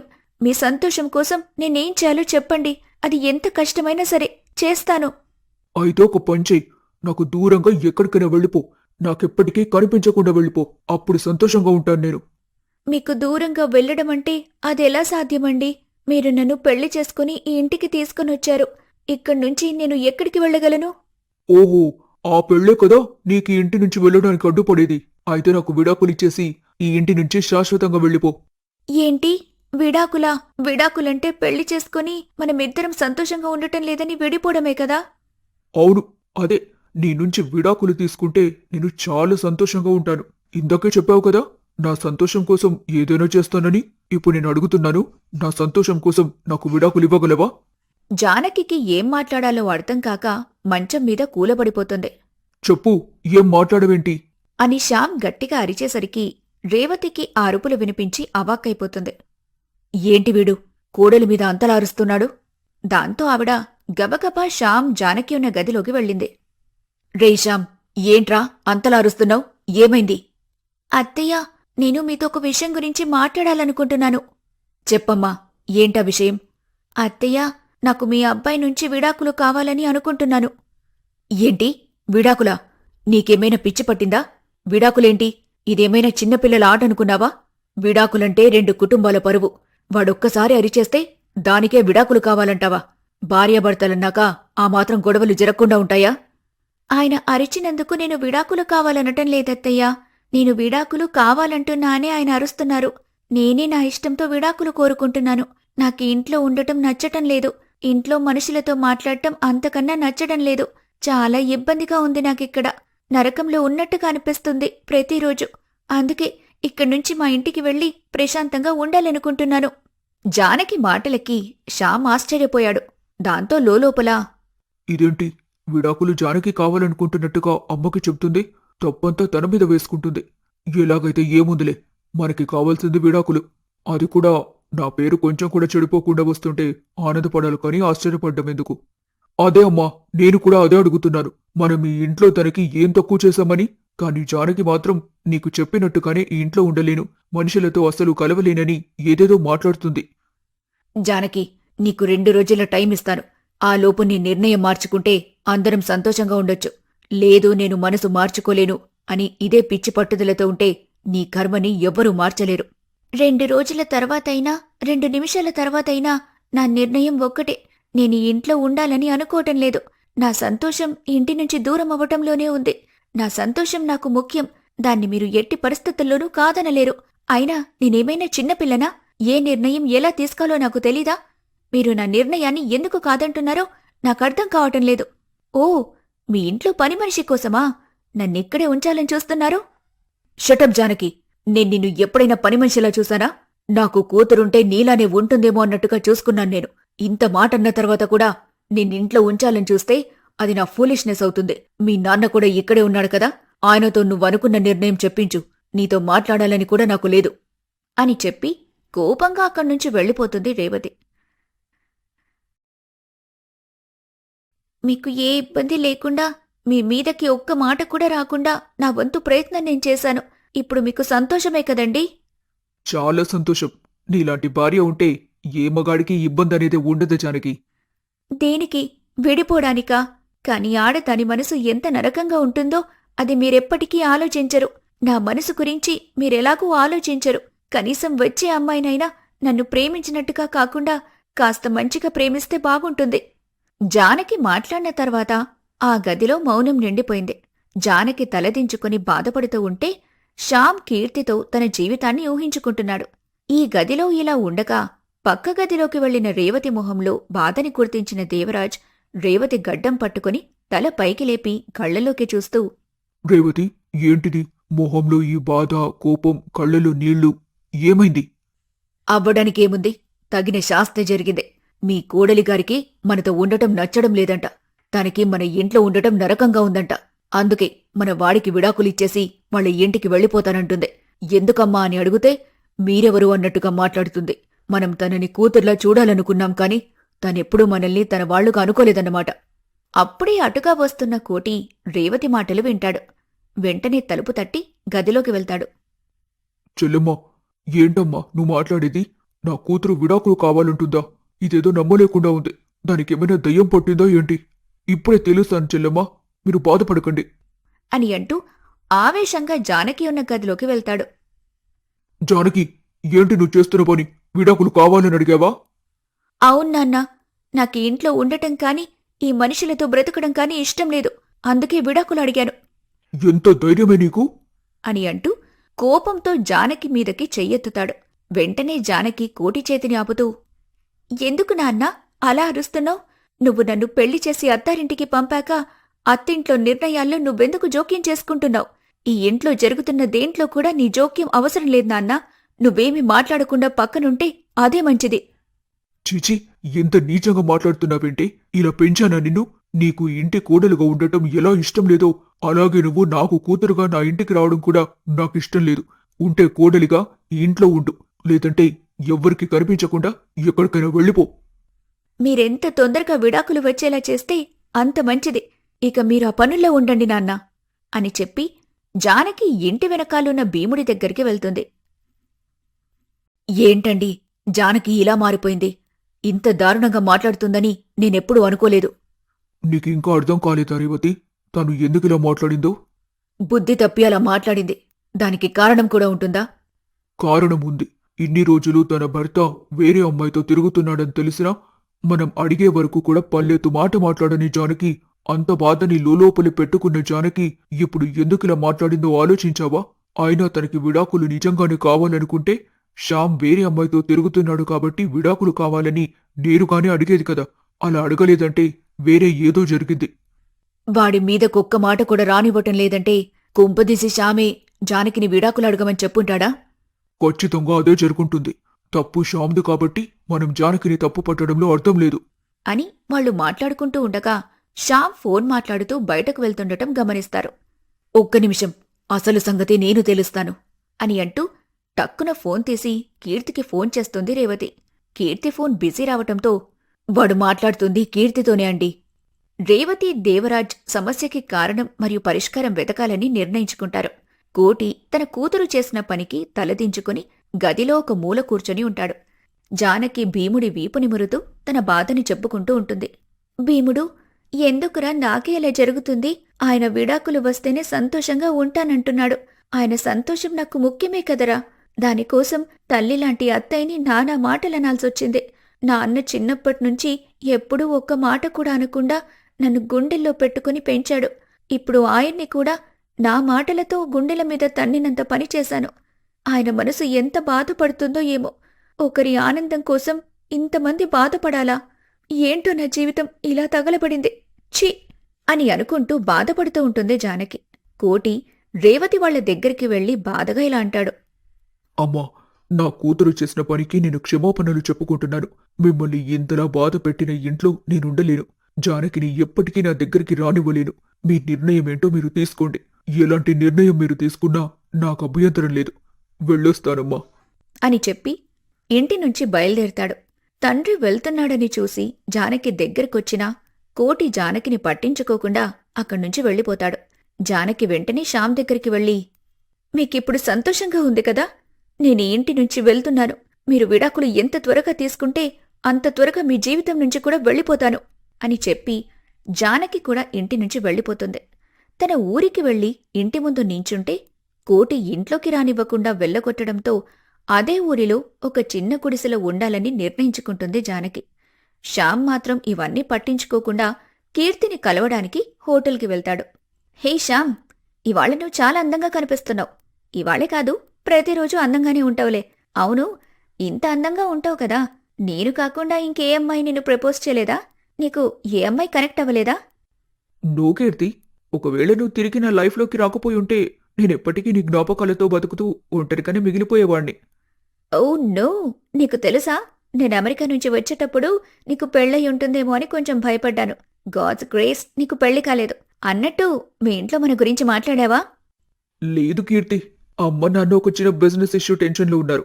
అదవ్వగానే మాట్లాడదామని చూస్తున్నాను. వాళ్ళకి ఫినాన్షియల్ హెల్ప్ కావాలి. నేను ఏ రకంగా వాళ్ళకి హెల్ప్ చేయలేకపోతున్నాను. ఆ విషయమే నాకు చాలా హర్టింగ్గా అనిపిస్తుంది. ఎవరినన్నా హెల్ప్ అడుగుతామంటే మా సిచ్యువేషన్ ఇది అని చులకనైపోతానేమో అని కొంచెం భయంగా ఉంది. ఒక పని చేద్దాం శ్యామ్, నా దగ్గర సేవింగ్స్ ఉన్నాయి. అవేమైనా హెల్ప్ అవుతాయేమో చూడు. ఎంత కావాలి? ఎంతున్నాయేంటి? అయినా నీకెందుకులే కీర్తి ఈ టెన్షన్. శ్యామ్, నువ్వు నేను వేరు కాదు. నీకోసం మీ మాత్రం హెల్ప్ చేయలేనా?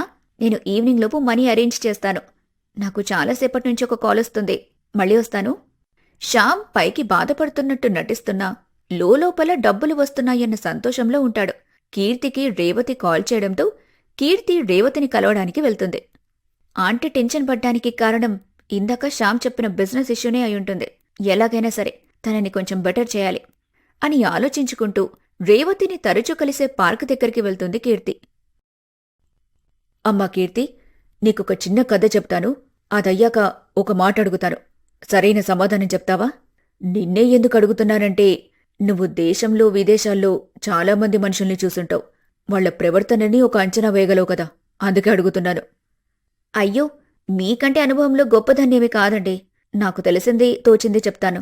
మరో ఆలోచన లేకుండా అడగండి. జానకి అని మంచి పల్లెటూరి పిల్ల. అలాంటి అమాయకమైన పల్లెటూరి పిల్ల పట్నంలో ఒక గొప్ప డబ్బున్న ఇంటికి కోడలుగా వచ్చింది. ఎంత చక్కని అమ్మాయంటే తన అత్తమామల్ని, తల్లిదండ్రుల్లా చూసుకుంటుంది. భర్తనైతే ఒక దేవుడిలా ఆరాధిస్తుంది. అలాంటి అమ్మాయికి తన భర్త వేరే అమ్మాయితో సన్నిహితంగా ఉంటున్నాడని తెలిసినా మౌనంగా తనలో తానే బాధపడింది తప్ప ఇంట్లో చెప్పి గందరగోళం చేసి ఎవ్వరినీ ఇబ్బంది పెట్టాలని అనుకోలేదు. తన భర్త తన మీద చిరాకు పడుతున్నా, మనసు బాధపెట్టే మాటలు మాట్లాడుతున్నా ఎప్పుడూ ఏమీ అనలేదు. అలాంటి అమ్మాయి ఒకరోజు సడన్గా తనకి విడాకులు కావాలని, ఇంట్లో ఉండటం నచ్చడం లేదని, అత్తామామల్ని చూస్తుంటే నరకంగా ఉందని ఎలా మాట్లాడగలిగి ఉంటుంది? అంటే ఇన్ని రోజులు తన ప్రవర్తన నాటకమా, లేకపోతే విడాకుల మాట నాటకమా? ఆ అమ్మాయి మనసులో ఏమై ఉండొచ్చో చెప్పగలవా కీర్తి? ఆంటీ, బయటకు కనిపించేది కేవలం నటన మాత్రమే. సైకలాజికల్గా చూస్తే ఆ అమ్మాయి ఉద్దేశం ఏమై ఉండొచ్చంటే, సాధారణంగా పల్లెటూరు అమ్మాయిల మనస్తత్వాలు చాలా సున్నితంగా ఉంటాయంటీ. వాళ్ళు ఒకరిని నమ్మితే వాళ్ల కోసం ఎంత దూరం వెళ్లడానికి కూడా వెనకాడరు. వాళ్ల అమాయకత్వం ప్రేమించిన వాళ్లని ఒక్కోసారి బాధపెట్టినా వాళ్లు ప్రేమించిన వారిని బాధపెట్టాలని చూడరు. నాకు తెలిసి ఆ అమ్మాయి కూడా అంతే అయ్యుండొచ్చు. తను ఎంతగానో ప్రేమించి భర్త తనకి విడాకులు కావాలి, అలా అయితేనే నేను సంతోషంగా ఉంటానని చెప్పుండొచ్చు. ఆ అమ్మాయికి ఆల్రెడీ తన భర్త వేరే అమ్మాయితో సంతోషంగా ఉంటున్నాడని తెలుసని మీరంటున్నారు కాబట్టి ఆ రకంగా తను నిర్ణయం తీసుకుని తన భర్త సంతోషం కోసం తన భర్తతో పాటు తన కుటుంబాన్ని కూడా వదిలేసుండొచ్చని నేననుకుంటున్నాను. నేను కూడా అదే అనుకుంటున్నాను తల్లి. అడగొచ్చో లేదో, ఇంతకీ ఆ అమ్మాయి ఎవరో నేను తెలుసుకోవచ్చా ఆంటీ? ఆ అమ్మాయి నా కోడలు. ఇంత సంతోషంగా ఉన్న మా జీవితంలో ఇప్పుడు మా కోడలు లేదన్న లోటు తప్ప ఇంకేం లేదు. ఇంతింత డబ్బు, తరగని ఆస్తులు ఇన్నున్నా ఇంట్లో మనిషి లేని బాధని పూడ్చలేవు కదమ్మా. అంటే మీకు మీ కోడలి గురించి తప్ప ఇంకే బాధ లేదా ఆంటీ? మీ బిజినెస్లన్నీ బానే నడుస్తున్నాయా? అయ్యో, మా బిజినెస్లకేంటమ్మా, బ్రహ్మాండంగా ఉన్నాయి. అది సరే కాని నువ్వు అమెరికా నుంచి వచ్చిందే నువ్వు ప్రేమించిన వాణ్ణి కలవడానికి కదా. ఇంతకీ ఆ అబ్బాయిని కలిసావా? మీకు నా ప్రేమ గురించి పూర్తిగా చెప్పలేదా, లేక మీరు వేరే ఆలోచిస్తూ వినలేదా? నేను వచ్చిన పని పూర్తయిందా ఆంటీ? ఆ అబ్బాయి నేను పెళ్లి చేసుకోవాలని అనుకుంటున్నాం. తొందరలోనే ఆ విషయం మీకు చెప్తాం. మీరు కూడా ఒప్పుకోవాలి కదా. నేను ఒప్పుకోవడమేంటమ్మా? అదే ఆంటీ, మీరు అబ్బాయిని చూసి నాకు సరిపోతాడా లేదా అని చెప్తారు కదా అంటున్నా. అవును, అడగటం మర్చిపోయాను. ఇందాక చెప్పిన అమ్మాయి మీ కోడలంటే మేనకోడలా ఆంటీ? కాదమ్మా, నా కొడుకుని పెళ్లి చేసుకుని మా ఇంట్లో అడుగుపెట్టిన నా కోడలు. అంటే మీ అబ్బాయికి పెళ్ళైపోయిందా? అవును, అయిపోయింది. వాడి వల్లే నా కోడలిలా మాట్లాడిందని నువ్వు చెప్తేనే అర్థమైంది తల్లి. వాడిలో మార్పు ఎలా తీసుకురావాలో, వాడి చేతుల్లో మోసపోతున్న అమ్మాయిని ఎలా తప్పించాలో నాకర్థం కావటం లేదు. నాకు పూర్తిగా అర్థమైందాంటీ. ఈ సంగతి నేను చూసుకుంటాను. మీకు ఎలాంటి శ్రమ అవసరం లేదు అని అంటుంది కీర్తి. ఇక రేవతి తన మనసులో, నీకు అర్థమవ్వడమే నాకు కావాలమ్మా. వాడు ఎందుకిలా చేస్తున్నాడో తెలీదు. వాడి మూలాన బాధపడుతున్న నా కోడలు జానకి తనలా ఇంకే అమ్మాయి బాధపడకూడదు. అందుకే ఈ నిజం నీకు తెలిసేలా చేశాను. నీ మనసుని బాధపెట్టుంటే నన్ను క్షమించు అని మనసులో అనుకుంటుంది. ఆంటీ, మీరేం ఆలోచిస్తున్నారు? మీరేం బాధపడకండి. చెప్పాను కదా, అంతా నేను చూసుకుంటానని. అవును, అమెరికా నుంచి వచ్చిన తర్వాత మీ ఇంటికి రావటం కుదరలేదాంటీ? పదండి, మీ ఇంటికి వెళ్ళి మాట్లాడుకుందాం. అలాగే శ్యామ్ని కూడా కలిసినట్టుగా ఉంటుంది. అలాగే, వెళ్దాం తల్లి, పద అని అంటూ కీర్తిని కార్లో ఎక్కించుకుని ఇంటికి తీసుకుని వెళ్తూ ఉంటుంది రేవతి. కీర్తి తన మనసులో, అవును, వీళ్ళకిన్ని బిజినెస్లున్నాయి, డబ్బుకు కొదవేలేదు. అయినా శ్యామ్ నా దగ్గర అబద్ధమాడి డబ్బు తీసుకోవాల్సిన అవసరమేంటి?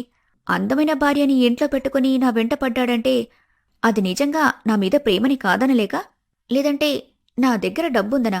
ఈ ప్రశ్నలన్నింటికీ సమాధానం తెలియాలంటే ఇంటికి వెళ్లి శ్యామ్ని కలిసి తీరాలి. ప్రేమ పేరుతో నన్ను మోసం చేశాడా, లేదంటే పెళ్లి పేరుతో ఆవిడ్ని మోసం చేశాడా అనేది తెలిసిపోతుంది. కీర్తి మనసులో ఎన్నో రకాల ఆలోచనలు గందరగోళాన్ని పుట్టిస్తున్నాయి. కీర్తి, కూర్చో అమ్మా, తాగడానికేమైనా తీసుకునొస్తాను. అంకుల్ శ్యామ్ ఇంట్లో లేరా ఆంటీ? అంకుల్కి ఆఫీస్లో వర్క్ ఉందని వెళ్లాడమ్మా. 1-2 అవర్స్లో వచ్చేస్తాడేమో. ఒకసారి శ్యామ్కి కాల్ చేయి అని అంటూ వంటగదిలోకి వెళ్ళింది రేవతి. ఈ రోజుతో అసలు శ్యామ్ నా గురించి ఏమనుకుంటున్నాడో అని తేలిపోవాలి అని అనుకుంటూ శ్యామ్కి కాల్ చేసింది. హాయ్ కీర్తి డార్లింగ్, ఏంటి ఫోన్ చేశావు? అంతలా గుర్తొచ్చానా? అయినా ఉదయం నుంచి కాల్ చేయకుండా ఎక్కడికి వెళ్ళావు? నీ గురించి ఎంతలా ఆలోచించానో తెలుసా? చాలా మిస్ అయ్యాను. నువ్వంతలా మిస్ అవుతావని తెలిసే నిన్ను డైరెక్ట్గా కలుద్దామని మీ ఇంటికొచ్చాను శ్యామ్. కాని నువ్వేంటి ఇంటి దగ్గర కనిపించడం లేదు? ఏ ఏ ఏంటి, మా ఇంట్లో ఉన్నావా? అక్కడికెందుకు వెళ్ళావు? మనం ఎప్పుడూ హాస్పిటల్లో కానీ బయట కానీ కలుసుకుంటాం కదా. ఇంటికెందుకు వెళ్ళావు? అర్జెంటుగా హాస్పిటల్కి వచ్చేయి. కుదరదు శ్యామ్. ఆంటీ నన్ను చూసి లోపలికి రమ్మంది. ఎలాగో వచ్చాను కదా, నువ్వు కూడా వస్తే పెళ్లి గురించి మాట్లాడేద్దాం. వస్తున్నావు కదా? కీర్తి, అలా కాదు. నాకు తెలుసు కదా ఎప్పుడు మాట్లాడాలని. అదంతా నేను చూసుకుంటాను. నువ్వు అక్కడి నుంచి వచ్చే కీర్తి, ప్లీజ్. ఇంకా ఎన్ని రోజులు ఇలానే మ్యానిపులేట్ చేసి మాట్లాడతావు? నువ్వు అర్జెంటుగా ఇంటికి వస్తే బాగుంటుంది. లేదంటే శ్యామ్ మాట్లాడుతున్నా కీర్తి పట్టించుకోకుండా ఫోన్ కట్ చేసింది. దేవుడా, ఏం జరుగుతుంది? కీర్తి ఇంట్లో ఉండడం ఏంటి? కొంపదీసి నాకు ముందే పెళ్ళైపోయిందని కీర్తికి తెలిసిపోయిందా? నేను జానకిని పెళ్లి చేసుకుని కూడా కీర్తిని ప్రేమిస్తున్నానని తెలిస్తే కీర్తి నన్ను బ్రతకనివ్వదు. అసలు ఏం జరుగుతుందో తెలియాలంటే అర్జెంటుగా ఇంటికి వెళ్ళాలి అని అనుకుని గబగబా లేచి ఇంటికి బయలుదేరాడు శ్యామ్. ఇంటికి వెళ్లేసరికి కీర్తి జానకి శ్యామ్ల పెళ్లి ఫోటో పట్టుకొని చూస్తూ ఉంది. మా పెళ్లి ఫోటో పట్టుకొని చూస్తుందంటే కీర్తికి నిజం తెలిసిపోయిందన్నమాట. ఇప్పుడు ఏం చెయ్యాలి? అని ఆలోచిస్తూ అడుగులో అడుగు వేస్తూ నెమ్మదిగా కీర్తి దగ్గరికొస్తాడు శ్యామ్. కీర్తి భుజంపై చెయ్యి వేసి, కీర్తి, నీకంతా అర్థమయ్యేలా చెప్తాను. ఏం చెప్తావు శ్యామ్? చెప్పడానికి ఇంకేముంది? నీకు పెళ్లైనా పెళ్లి కాలేదని అబద్ధం చెప్పి నాతో తిరిగావని చెప్తావా? పెళ్లంటూ చేసుకుంటే నన్నే చేసుకుంటానని మాట్లాడావు కదా. ఆ మాట మాట్లాడే టైంకి నీకాల్రెడీ పెళ్లైపోయింది కదా. ఇంత దారుణంగా అబద్ధాలు ఎలా చెప్పగలిగావు? అసలిదంతా ఎందుకు చేశావు? నన్నింత మోసం చేయాలని నీకెందుకనిపించింది? నా దగ్గరున్న డబ్బు కోసమా? లేక పెళ్లైన కొద్ది రోజులకే నీ భార్య బోరు కొట్టేసి ఇంకొక అమ్మాయి కావాలనిపించిందా? సరిగ్గా అదే సమయానికి పిచ్చిదాని కదా. అందుకే నేనే నీ ముందొచ్చుంటాను. అంతే కదా శ్యామ్? అలా కాదు కీర్తి, నిన్ను మోసం చేయాలన్న ఉద్దేశం నాకెప్పుడూ లేదు. నిన్ను నిజంగానే మనస్ఫూర్తిగా ప్రేమించాను. నీకు జరిగింది ప్రేమ పెళ్లే కదా. నన్ను మాత్రమే ప్రేమిస్తే అదెలా సాధ్యమైంది? నన్ను ప్రేమిస్తే నా కోసం ఎదురు చూస్తూ ఉండాలి. లేదా ఆ అమ్మాయిని పెళ్లి చేసుకుంటే ఆ అమ్మాయిని ప్రేమిస్తూ జీవితాన్ని గడిపేయాలి. అంతేకాని పెళ్లి చేసుకోవడానికి ఒకరు, ప్రేమించడానికి ఒకరంటే పద్ధతేనా? ఇంట్లో భార్యని పెట్టుకుని నన్ను పెళ్లి పేరుతో మోసం చేసినందుకు నీ మీద నేను కేసు పెట్టొచ్చు, తెలుసా నీకు? కీర్తి, ఎందుకలా ఆలోచించకుండా ఆవేశంగా మాట్లాడుతున్నావు? నేను నిన్ను ఎంతగా ప్రేమిస్తున్నానో తెలుసా? నీకోసం నా భార్య దగ్గర నుంచి విడాకులు కూడా తీసుకుంటున్నాను. ఇక మనమిద్దరం పెళ్లి చేసుకోవచ్చు. వీళ్ల మాటలు పక్కనే నించొని వింటున్న రేవతి శ్యామ్ దగ్గరకొచ్చి, అంటే జానకి విడాకులడిగింది తన గురించి కాదా? నువ్వడగమంటే అడిగిందా? పిచ్చిగా ప్రేమించడమే తెలిసిన పిచ్చిది కదా. అందుకే నీ మీదకు ఒక్క మాట కూడా రానివ్వకుండా తప్పంతా తన మీద వేసుకుని మాతో కన్న తండ్రితో కూడా మాటలు పడింది. కేవలం నీ సంతోషం కోసం మాత్రమే జానకిని నోటికొచ్చినట్టు తిట్టేశాను. ఇప్పుడు క్షమాపణలు అడగాలన్నా నోట మాట రావట్లేదు. ఏ మొహం పెట్టుకుని తన ముందు నిలబడాలి? నీలాంటి వాణ్ణి కన్నందుకు మాకు, కట్టుకున్నందుకు దానికి తగిన బుద్ధి చెప్పావురా. ఎవరైనా చూసినా మా పెంపకం ఎంత గొప్పగా ఉందో అని చీకొట్టిపోతారు అని చిరాగ్గా అక్కడ్నుంచి వెళ్ళిపోతుంది రేవతి. శ్యామ్, నిన్ను 3 ప్రశ్నలు అడుగుతాను. నిజం మాత్రమే చెప్తావా? తప్పకుండా చెప్తాను కీర్తి. నీకెప్పుడైనా అబద్ధం చెప్పానా? రేయ్ నోర్ముయ్. ఎప్పుడైనా నిజం చెప్పు చాలు. నువ్వు నన్ను కాలేజీలో ఉన్నప్పుడు మనస్ఫూర్తిగా ప్రేమించావా? నా ప్రాణం కంటే నిన్నే ఎక్కువగా ప్రేమించాను కీర్తి. కాని నువ్వే నన్ను వదిలి వెళ్ళిపోయావు. నీ గురించే తలుచుకుంటూ ఎన్ని రోజులు బాధపడ్డాను, ఎన్ని నిద్రలేని రాత్రులు గడిపాను నాకు మాత్రమే తెలుసు. ఎన్నోసార్లు ఫోన్ చెయ్యాలని అనుకున్నా కాని నువ్వు ఒక గోల్ కోసం అక్కడికి వెళ్ళావు కదా. నేను ఫోన్ చేసి నిన్ను డిస్టర్బ్ చేయడం ఇష్టం లేక నా మనసు చంపుకున్నాను, అంతే. అంత ప్రేమించిన వాడివి మరి ఇంకొక అమ్మాయిని ఎందుకు పెళ్లి చేసుకున్నావు శ్యామ్? అమ్మా నాన్నలు నా పెళ్లి గురించే ఆశలన్నీ పెట్టుకున్నారు. వాళ్ళ బిజినెస్ చూసుకోమనంటే నేను కాదని ఈ డాక్టర్ ప్రొఫెషన్కి వచ్చాను. వాళ్లతో పెద్దగా మాట్లాడే టైం కూడా దొరకటం లేదు. చిన్నప్పటి నుంచి వాళ్ళు నాకు అన్నీ అడగకముందే ఇచ్చారు. కానీ నేను వాళ్ళ కోసం ఏం చేయలేదు. వాళ్ళకి నేను ఇవ్వగలిగింది వాళ్ళు కోరుకున్నట్టు పెళ్లి చేసుకోవడమే కదా. అందుకే తప్పక పెళ్లి చేసుకున్నాను. కీర్తి, నీ మీద ప్రేమ లేక కాదు, లేదంటే నిన్ను మర్చిపోయి కాదు. ఇంత జరుగుతుంటే నాకీ విషయం చెప్పకుండా దాచిపెట్టి అవసరమైన చోటల్లో అబద్ధమాడుతూ వచ్చావెందుకు? ఏం చేయమంటావు? నీకు పెళ్ళై ఉంటుందని అనుకున్నాను. కానీ నువ్వు నా కోసం ఎదురు చూస్తున్నావని తెలిసిన తర్వాత కూడా అంతగా ప్రేమించిన నిన్ను ఎలా దూరం చేసుకుంటాను? అందుకే నాకు పెళ్ళైన విషయం నీకు చెప్పకుండా నా భార్యతో విడాకులు తీసుకోవాలని నిర్ణయించుకున్నాను. అంతలోనే నీకు ఈ విషయం ఎలా తెలిసిందో మొత్తానికి తెలిసిపోయింది. నీతోనే ఈ జీవితాంతం ఉండాలనుకుంటున్నాను కీర్తి. ఇక నీ ఇష్టం. నువ్వేం చెప్పాలనుకుంటున్నావో నాకు అర్థమవుతుంది. కాని ఇన్ని రోజులు నువ్వు చెప్పిన అబద్ధాల ముందు ఇది అబద్ధమా నిజమా అనేది అర్థం కావటం లేదు శ్యామ్. ఎవరి దగ్గర దీనికి సమాధానం దొరుకుతుందో అక్కడికే వెళ్ళి అసలు నిజమేంటో తేల్చుకుంటాను. కీర్తి, ఎక్కడికి వెళ్తున్నావు? కాస్త నాకు కూడా చెప్పు కీర్తి, లేదంటే నేను కూడా నీతో వస్తాను. నేనెక్కడికి వెళ్తున్నానో చెప్పకుండా వెళ్తున్నానంటేనే నీకు చెప్పాల్సిన అవసరం లేదని కదా మళ్ళీ నువ్వొస్తానంటే తీసుకుని వెళ్తాననుకుంటున్నావా అని కోపంగా శ్యామ్కి చెబుతూ రేవతి ఉన్న గదిలోకి వెళ్ళింది. నన్ను క్షమించమ్మా. నా కొడుకు తరపున నేను క్షమాపణలు కోరుకుంటున్నాను. వాడు చేసింది చాలా పెద్ద తప్పే. కాని ఇంతకన్నా ఏం మాట్లాడాలో నాకర్థం కావటం లేదు. నువ్వు ఎలాంటి శిక్ష వేసినా నేను ఎదుర్కొంటాను. ఆంటీ, మీ గురించి నాకు బాగా తెలుసు. నేనిప్పుడు మీ దగ్గరికొచ్చింది మీరు సారీ చెప్తారనో మీకు పనిష్మెంట్ ఇవ్వాలనో కాదు. నేనొకసారి జానకిని కలవాలి. తన ఇంటి అడ్రస్ చెప్తారా? జానకిని కలుస్తావా? తనిప్పటికే బాధలో ఉందమ్మా. తనని కలిసి నువ్వు... ఆంటీ, మీరేం భయపడకండి. మీ అబ్బాయి చెప్తుంది నిజమా అబద్ధమా అని కూడా తెలియాలి కదా. శ్యామే జానకితో విడాకులు అడిగించాడని మనం అనుకుంటున్నాం. కాని జానకి మనసులో కూడా అదే ఉంటే? అందుకే నేనొకసారి జానకిని కలవాలి. రేవతికి ఏం చేయాలో అర్థం కాలేదు. నిశ్శబ్దంగా నిలబడిపోయింది. కీర్తి రేవతిని ఏమీ మాట్లాడించకుండా నేరుగా శ్యామ్ పనిచేస్తున్న హాస్పిటల్కి వెళ్లి అక్కడ అటెండర్ దగ్గర శ్యామ్ మెడికల్ ట్రిప్కి వెళ్లిన ఊరి అడ్రస్ తీసుకుంటుంది. వెంటనే జానకి ఊరికి బయలుదేరింది. జానకి ఇంటి అడ్రస్ కనుక్కొని వెళ్ళింది. ఇంటి ముందు వాకిలి ఊడుస్తున్న కోటిని చూసింది. నమస్తే అండి, నా పేరు కీర్తి. ఇక్కడ జానకి అంటే మీ అమ్మాయేనా? జానకి అనే కూతురు నాకు ఒకప్పుడు ఉండేది. కానీ ఇప్పుడది నా కూతురు కాదు. నాకు ఎవ్వరు కూతుర్లు లేరు. ఏనాడైతే నా మాట లెక్క చేయకుండా కారణం లేకుండా వాళ్ళ అత్తగారిని ఇష్టం వచ్చినట్టు మాట్లాడి నా పెంపకానికి మచ్చ తెచ్చిందో ఆనాడే అది చచ్చిపోయింది. జానకి అన్న పేరుతో ఇక్కడెవరూ లేరు.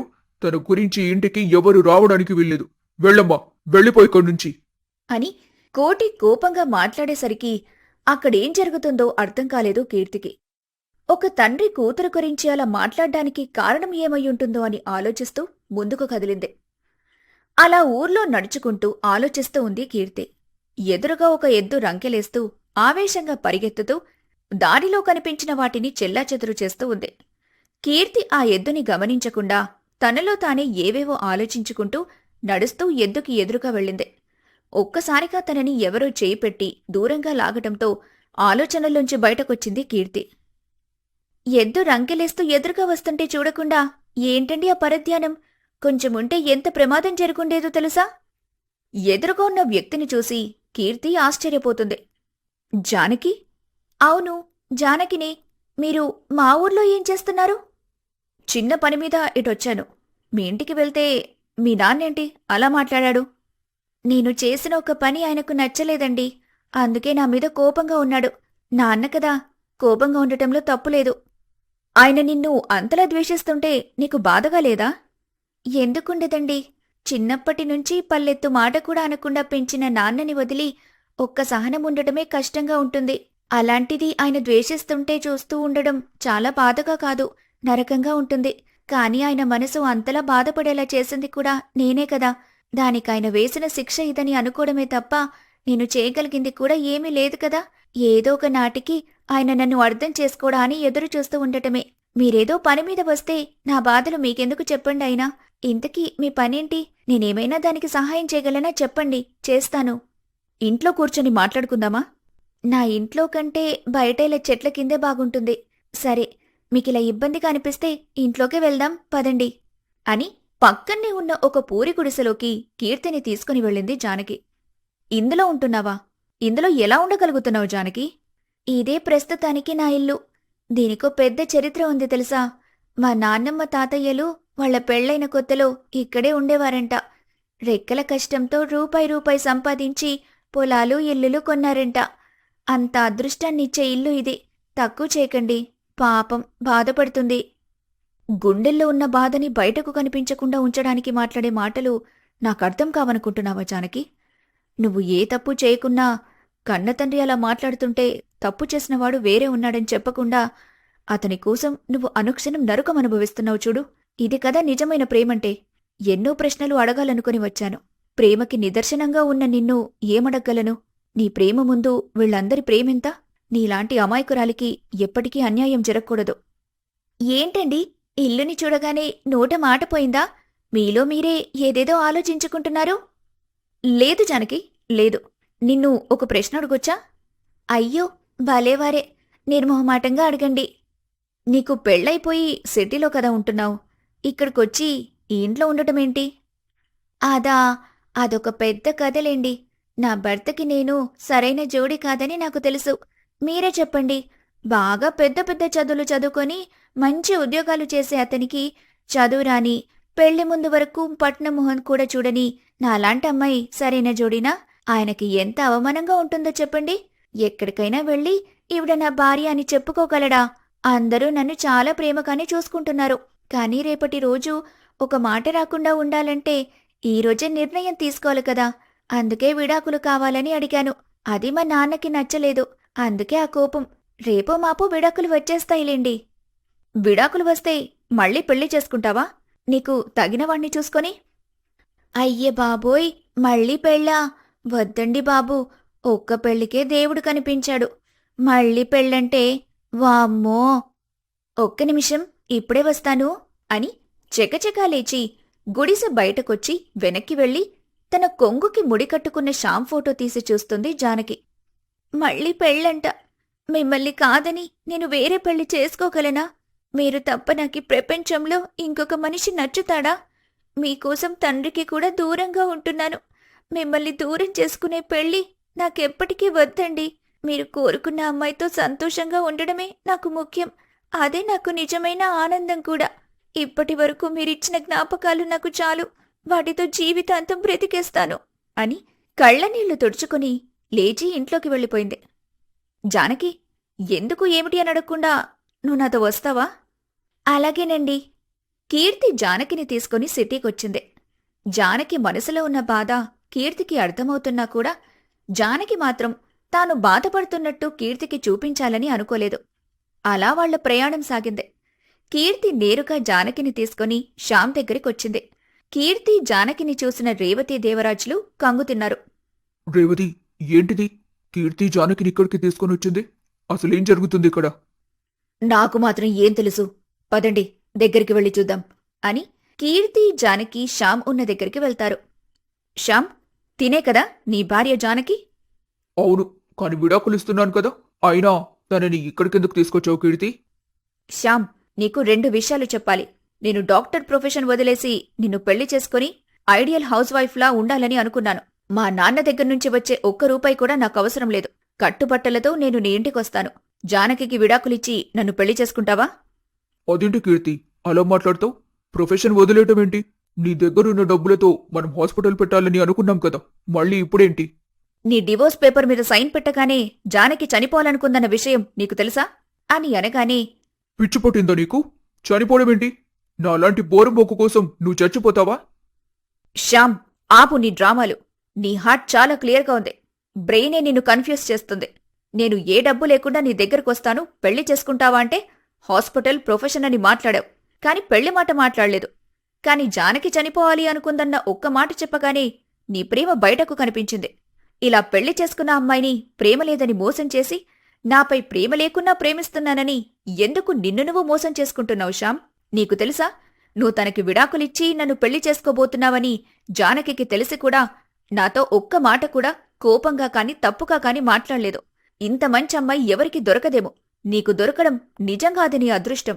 ఇదంతా నేను నీ మీద ప్రేమతో చేయటం లేదు. నా డబ్బుని నన్ను నీ నుంచి కాపాడుకోవడానికి చేస్తున్నాను. డబ్బుల కోసం నన్ను మోసం చేసిన నిన్ను పెళ్లి వరకు తీసుకొస్తానని ఎలా అనుకున్నావు? కీర్తి, వాడికి డబ్బుతో పనేంటి? తరాలు తిన్నా తరగని ఆస్తుంది వాడికి. రేవతి అలా మాట్లాడే సమయంలో దేవరాజ్ వెనక్కిలాగి, సమస్య వాళ్ళది, పరిస్థితులు వాళ్లకు తెలుసు. నువ్వు ఆగు రేవతి.